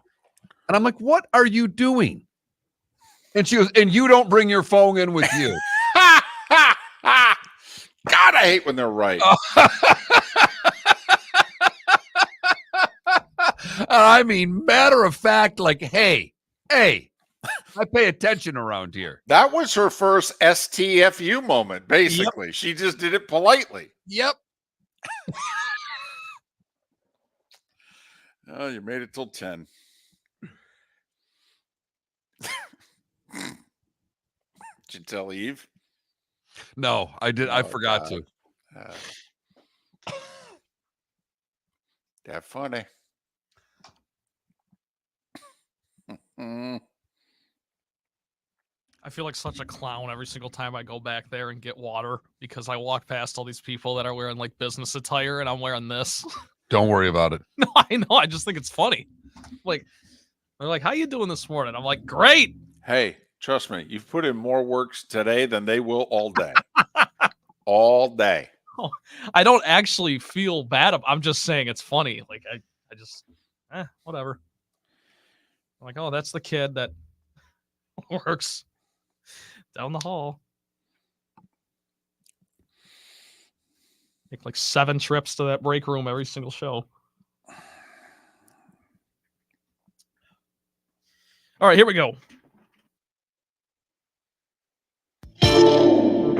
Welcome to the bonus hour, brought to you by Jason and Todd at the Diamond District. And now, here's Mark Miller and David Moulton. 21 minutes past the hour. Good, bad, and ugly. What's on tap? Today was the day when. Some final thoughts, a prediction or two, a bet, a boost, a sprinkle. It's all coming up in a little more than 15 minutes' time. Mark, remember, okay, get it through your head. There's not enough money. You got it? Got it. Okay. Did you see what Penn State just announced they're going to do? I did not. Now, I will say Beaver Stadium's old. It is. Okay. And originally Beaver Stadium was like, I don't know, 50, 60,000. I mean, when I covered Penn State in the mid 80s, I mean, it wasn't anything like it is now. It's like going to Lambeau Field in Lombardi and going to Lambeau Field now. I mean, it's a different stadium. 700 million, Mark. That's what they're going to reach into the kitty for. Bigger concourses and walkways, new escalators and video boards, a 21,000 square foot welcome center. It seems like a lot. Seems excessive. And they're going to try to, I don't know how you do this. You're located in State College, Pennsylvania. Football's played when football's played. They're going to try to produce a winterization work zone. Excuse me? Something having to, they're anticipating hosting college football playoff games. Okay. And so I guess they need to, I don't know, make the stadium warmer. I don't know. Less isn't the whole point. I mean, David, the whole point of getting you. a home game in State College in mid-December is to have the elements there and to force the Alabamas and the Georgias and whomever from the SEC's coming up there to play, as if they're actually going to play a road game, to play in the elements. Everyone's soft now, though. It's 2024. Well, maybe the winterization is, I don't know, just make it better equipped to handle winter. So to fully embrace winter, I don't know. But I took winterization work zone to be kind of like when at Hard Rock, they enclosed, over the stands so that, God forbid, someone sitting in row 6 would actually feel a drop of moisture. The field could still be uncovered, but the stands would be covered.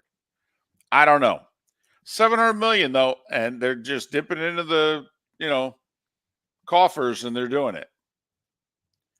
Now, of course, the first 4 comments that I saw were Penn State fans going, could we put that money towards players so we could beat Ohio State and Michigan, please? And got a point. Yeah, dadgum good point. I mean, you could buy a few linemen for $700 million, David. You could bolster up that team, maybe get a skill guy or two. I mean, I'll take the insufficient parking and the 2-lane roads getting in and out. Okay, if we could start beating some of the big boys again. I mean, seriously, 700 million into a stadium? How about if you announce we're going to put 700 million into players? Sounds like a new stadium.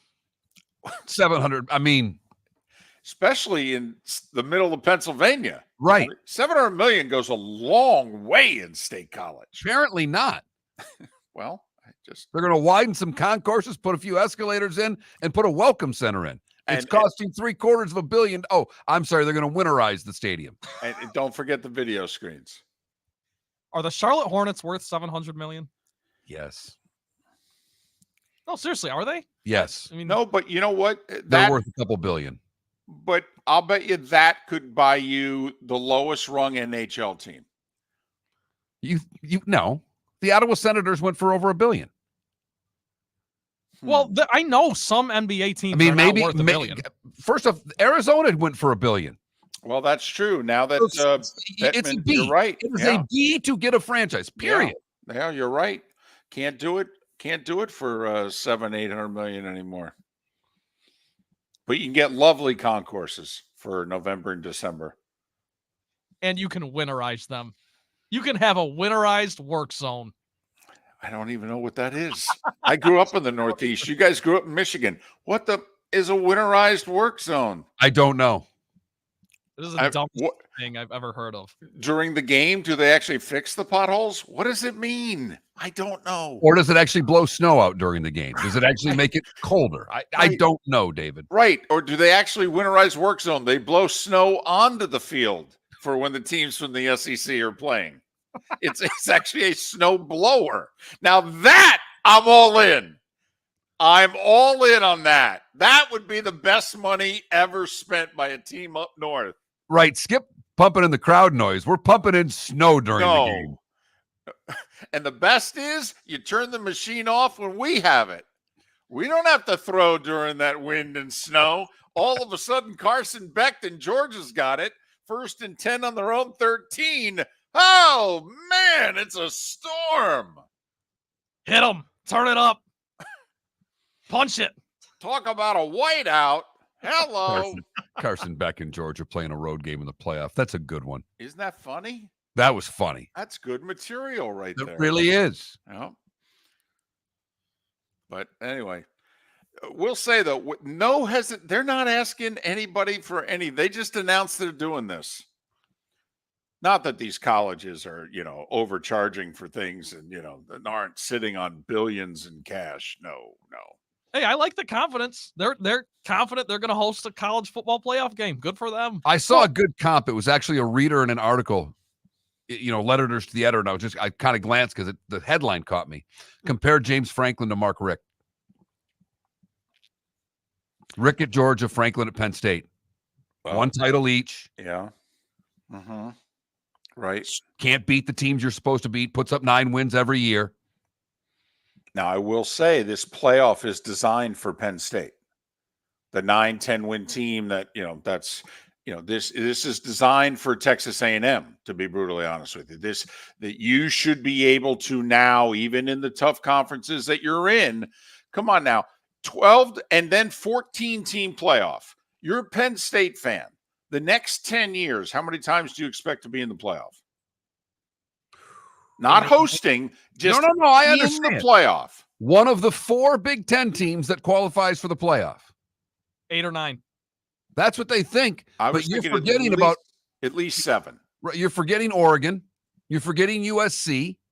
You're forgetting Washington. But that should be the expectation, correct? No, I agree with you. But I don't think they will be able to reach those expectations given what's currently going to be in the Big Ten and how competitive that conference is going to be. 7 out of 10? I'll take the under. Fan. As a Penn State fan, they're saying yes. I'll take the under. By the way, there is a story out there about Franklin. Remember how Lane Kiffin was bogged down for a couple months last season about the one kid who claimed that he was running him off and he had emotional issues, and it turned out that actually Lane was pretty okay in what he did towards the kid. There's apparently a story like that at Penn State where a kid was suffering from emotional issues and Franklin tried to run him off and wanted to pull a scholarship. And we'll see if this story sticks. You'll find out just how in good graces Franklin is. If he's not in good graces, this story will stick. If he's in good graces and they get off to a good start this year, and by the way, they're going to be preseason top 8, maybe top 5. Big Ten loaded this year. Ohio State, Penn State, Oregon, loaded. And we got 100 days? 100 days today. Week 1 of the college football season, not week 0, week 1. That's Clemson and Georgia. It's Miami and Florida. It's Notre Dame and A&M. 100 days, baby. 100 days. Oh, yeah, and a 12-team playoff. Huh? Chew on that over the holiday weekend, baby. Located on the East Trail, locally owned Naples Tiki Bar and Grill is an outdoor eatery next to the Hitching Post Shopping Center.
Buried in bourbon.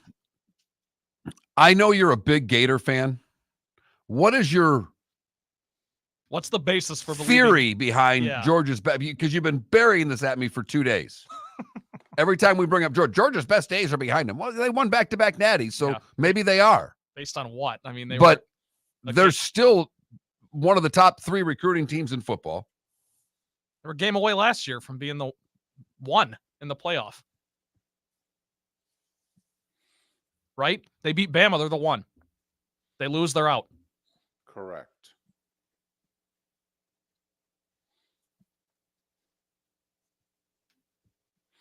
Buried in bourbon, my $20. Georgia making the playoff this year, yes or no?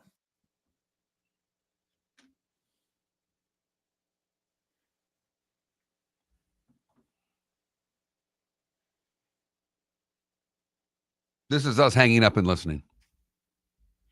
Now, I do think you can say Alabama's best days are behind them. I mean, Kirby's there for another decade. Is Kirby 50? I think so, David. 50. So let's see. He played. It's really close. No, he's 48. He'll be 49 in December. Because he was a high school junior and senior when they did the home and home. So Kirby's 4 years were what, 95 through 98 at Georgia?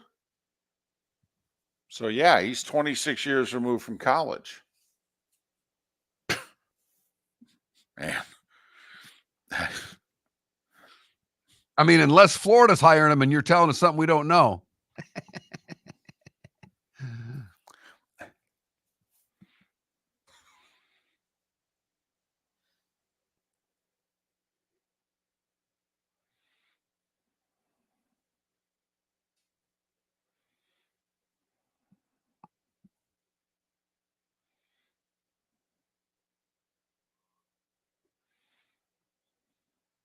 We have 6 years left in this decade. How many times does Georgia make the playoff? 6. I was going to say the over-under is 5.5. The year they wouldn't would be this year, right? Why? No, the best quarter. They're going to be preseason number 1 or 2. Okay. Why would it not be this year? I don't know. I was just thinking. I mean, they got the quarterback back. Yeah, you're right.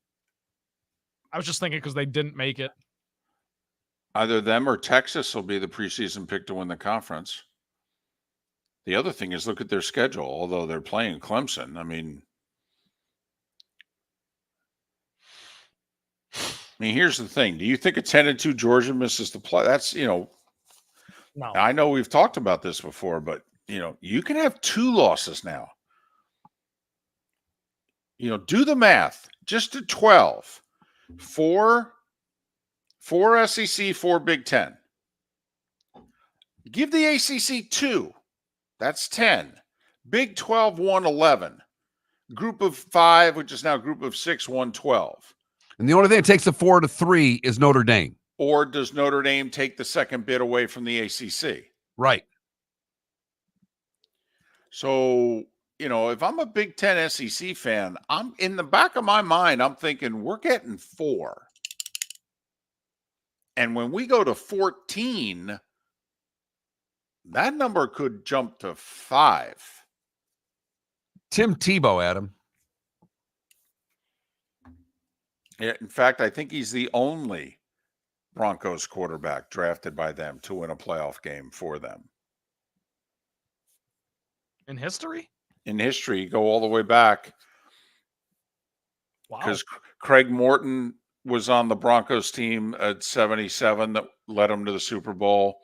He was drafted by the Cowboys, I think. Was Scott Mitchell drafted by the Lions? No, Miami. No. So the Lions have never had one either in the Super Bowl era.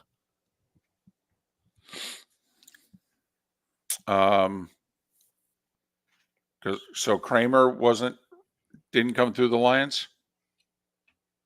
Well, he didn't win a playoff game, did he? Yeah, he did. In 91, they beat the Cowboys. I'll have to look that up. Okay, here we go.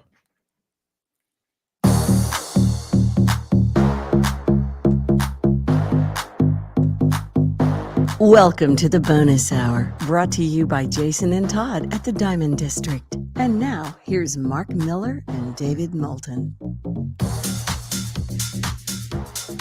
22 minutes till the top of the hour, 16 until we're done talking.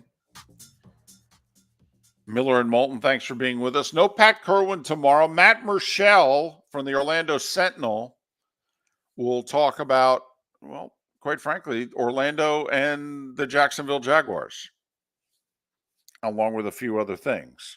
But we'll talk to Matt about that coming up on tomorrow's show. We'll also preview the Indy 500. 80% chance of rain on Sunday. The big storyline going in, Kyle Larson trying to do the double. And does the rain prevent him from doing the double? Will the rain force him to do it on 2 different days? If so, what race does he back out of? Well, he backs out of the 500, doesn't he? I think he does. Although if you think about it, I mean, seriously, you're the owner. He's already in the NASCAR playoff. Yeah, you're right. You're in. You're in. Now, he won't get any points from this race. You do a substitute driver. Okay, But plus he's won a race, so he's in. But he's in. So the points really don't matter. I mean, it could, in theory, getting no points out of this race, could it cost him playoff positioning in the end? Will it cost him a spot or two? Possibly. But that's just it. I mean, they all start and reset at the playoffs. Yeah, but they reset it depending on where you were in the standings. So some people start with a slight lead. But I mean, it's really minimal. And you could argue, I mean, what if he wins the damn? I mean, think about how great that would be for NASCAR. Your guy wins the Indy 500. That's how flippin' good we are. Would it be bad for Indy racing if he won it? That a NASCAR guy comes in and wins the most prestigious race on their circuit? I think to the casual sports fan, it would be. But, this goes all the way back to like Mario Andretti and AJ Foyt and what have you. I mean, AJ, he won didn't Mario also win the Daytona 500? Didn't AJ Foyt win the Daytona 500? Now, granted, we're talking 60 years ago when, we didn't have talk radio and this stuff being talked around. But, because Mario, I think, won the Indy 500, Daytona 500, and he won an F1 championship. I mean, you could make the argument he's the greatest race car driver of all time just based on his trophy case has what no one else has. So, I just think it'd be cool as hell. NASCAR driver, the knock on NASCAR drivers, and this, that, and the other thing. Very quickly, I know you got stuff to do. Did you see? That's fine. I'm doing Days of Thunder lines in my head right now. You see, when you ran the sprint cars, tires were twice as wide and the car weighed half as much. So you can go on with this for hours. I'll just keep doing Days of Thunder lines in my head. Thank you, Harry Hyde / Robert Duvall. So they're twice as heavy. Sorry. All right. And I know I've told the story before. Okay. Richard Petty, and he answered the question from a radio guy who didn't like race car drivers and said, I don't consider you an athlete. And he said, oh, okay, that's fine. He goes, but I do have the hand-eye coordination of an elite brain surgeon. And he gave the example about I take my car, which weighs, thousands of pounds, and I put it into a corner at 200 miles an hour, and I got about a 4 inches margin of error, and I hit all 4 turns in the exact same spot, and I don't wreck the thing. Okay. You can call me whatever you want, but I literally have the hand-eye coordination of a brain surgeon. There was a test done, a NFL wide receiver a couple days ago, and I think was it an IndyCar driver or an F1? F1. I saw this. Yeah. In which it's the Mark, I hold the tennis balls up. You put your hands on top of my hands. I drop the ball. You bring your hands down and catch them. There's an NFL wide receiver. And the ball would, let's just say tennis ball would drop 12 to 18 inches. He caught it every time. He caught both balls that were dropped, but he would catch them 16, 18 inches. The F1 driver, when the wide receiver dropped the ball, 6 inches. Boom. Lightning quick. 4 inches, 6 inches. It was like, snap. Damn. I just think it'd be cool. It's time for someone to take back this segment, if for no other reason than to stop David from talking about Meghan and Harry. Here's Mark Miller with Today Was the Day When. Another pretty boring day, David. We start in 1785. Ben Franklin announces the invention of bifocals. Pretty impressive given the fact it was 1785. The first Preakness was run today in 1873. Bonnie and Clyde are gunned down by police in Louisiana today in 1934. The movie The Shining was released today in 1980. That's how you do a scary movie. I don't need a slasher film. I need a movie that is scary. That a thriller freaked me right out. For you, David, today in 81, Wilfred Benitez becomes the youngest 3-division world champion, winning the super welterweight belt at the age of 22. And that's after he had lost to Sugar Ray Leonard, right? Or does that, because Leonard gets the title by beating Benitez. Right. Okay, and then Benitez goes on to win other titles, because by 81, Leonard's already fought Duran twice. Today in 1984, the very long, incredible mob movie Once Upon a Time in America debuts. And Phil becomes the oldest to win a major at 50, his 6th, winning the PGA today in 2021. Boy, tell me that doesn't seem like more than 3 years Forever ago. You think about where he was on the golf landscape 3 years ago today. 1 month shy of 51, winning a major. By the way, beat Koepka. You know, I mean, a guy who's won 5 majors. So Phil could win his 6th. And look at how he's thought of now.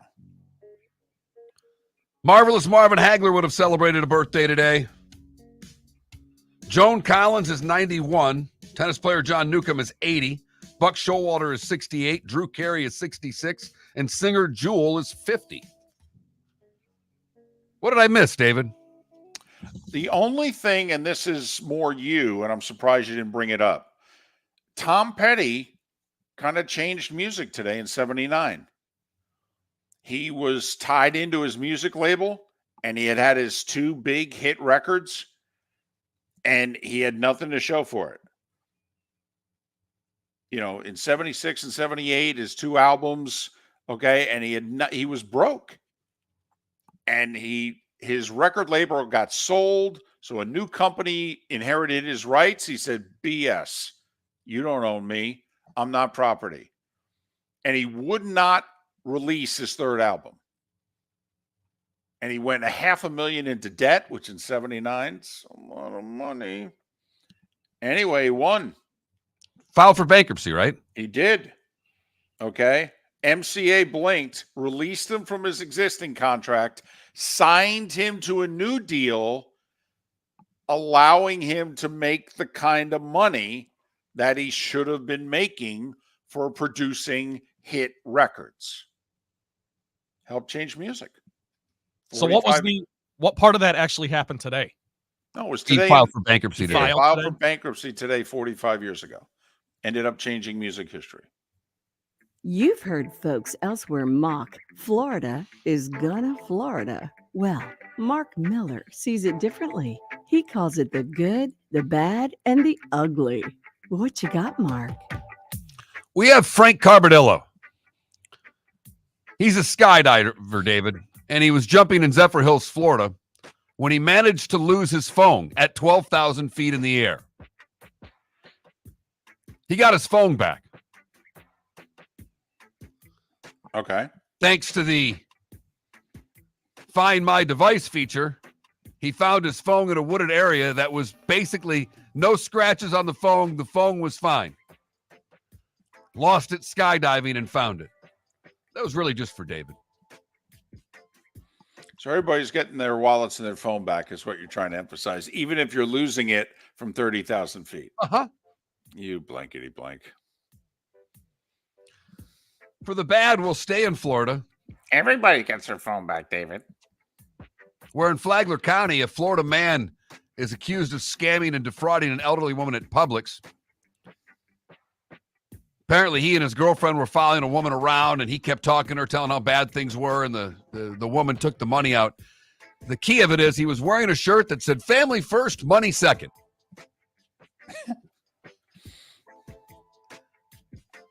And finally, the ugly, we go to West Virginia, where a candidate for the West Virginia Secretary of State job has been hospitalized after being bit by a copperhead snake while removing his election campaign signs. Doug Scaff was bitten on the left leg and right foot on Wednesday while taking down his campaign signs. That's insult to injury right there. And that is the good, the bad, and the ugly on today, May the 23rd, 2024. 8 baseball games today, 6 of them in the afternoon. No Marlins, no Rays. You know, I really want to bet against the Phillies because they've won 5 in a row and 9 of 10. And I mean, you know, come on. At some point, you're going to lose the game, right? Problem is they got maybe the best pitcher in baseball, Zach Wheeler, going today. And the Rangers are throwing Andrew Haney, who's like 0-5. So I can get really good odds on the Rangers, but that kind of feels like just burning money, doesn't it? It does to me. Right. So I guess I'll stay away from that. You want to bet Edmonton tonight? Well, I do. I do, because I'll say it again. Edmonton 4-2 on the road, Dallas 3-4 at home. Also, Dallas lost game 1 of both their previous. Now, I will say Edmonton has not been a good game 1 team either for the last few years, even. Edmonton's been down 1-0 damn near every series they've played for the last 3-4 years in the playoffs. But I think Edmonton's going to get a split in Dallas is what I'm trying to say. And I think you can get good enough odds where you could bet them. If you lose game 1, you can bet them game 2, and I think you can get your money back. I mean, it's only even money tonight to bet Edmonton. Is it really? Plus 105 is all you're getting. Oh, well. So anyway, you got that going for you tonight, 8:30 TNT, game 1. Meanwhile, we go back to Boston. Celtics 9.5-point favorites. Over under 224.5. So they're basically saying 117-108 Boston. Give or take a point. Celtics who have laid eggs in both game 2s thus far. Yeah. How do the Pacers come out? Do they rebound, or are they just absolutely deflated? Well, no, I think they'll rebound. They're professional. When they were down 2-0 to the Knicks, they rebounded, granted at home. Listen, they turned it over 21 times. I think they can clean that up. They're the best or second best offensive team in the league. I want to ride the Pacers again tonight with the points, and I want to go over. I think both these teams score $110 every game. We get that every game. That's a hell of a series. Give me 6 games where they're scoring in the 110s. I'm in. So can't stand the Celtics, but unfortunately, I just think they're going to run away with the series. I know I'm in the minority there because No, you're not. Nobody's picking the series to go more than 5. Nobody. Everybody thinks Boston's winning, and they're winning in 5. Some are even saying 4. But I just think the games will be, we're talking betting here. Get 9.5 points and over under. I would ride the Pacers again and the points in the over. To Mark's point about game 2 with the Celtics, maybe catch them lacking. So just a thought. Boston puts a beat down on them. Okay. I put it this way. I would rather lose my money tonight. I'm with you here. Make Boston beat the Pacers by double digits in a game 2 where so far in the playoffs they've sucked. at home both times. That's the other thing, by the way. Check out the Celtics home playoff record going all the way back to the 2022 NBA Finals. You know the Celtics home playoff record, they're no better than a 500 team at home. They have a much better road record the last 3 years in the playoffs than home. That's weird. Well, think about the Heat series last year. Yeah. They lost 3 out of 4 at home. And they've blown both games too. Yep. Game 2s in their respective series thus far. You know, should have lost game 1. But for whatever reason, they do not have a good home court advantage the last 3 years. Bet accordingly. Miller and Moulton. We're doing a show tomorrow. We're off Monday, so catch us tomorrow, baby. Hello, friends and family of Southwest Florida. Are you looking to tap into the electric vehicle market? Well, look no further, because we here at Southwest Florida Golf Carts have just what you need.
You are listening to Miller and Moulton on the Florida Sports Network.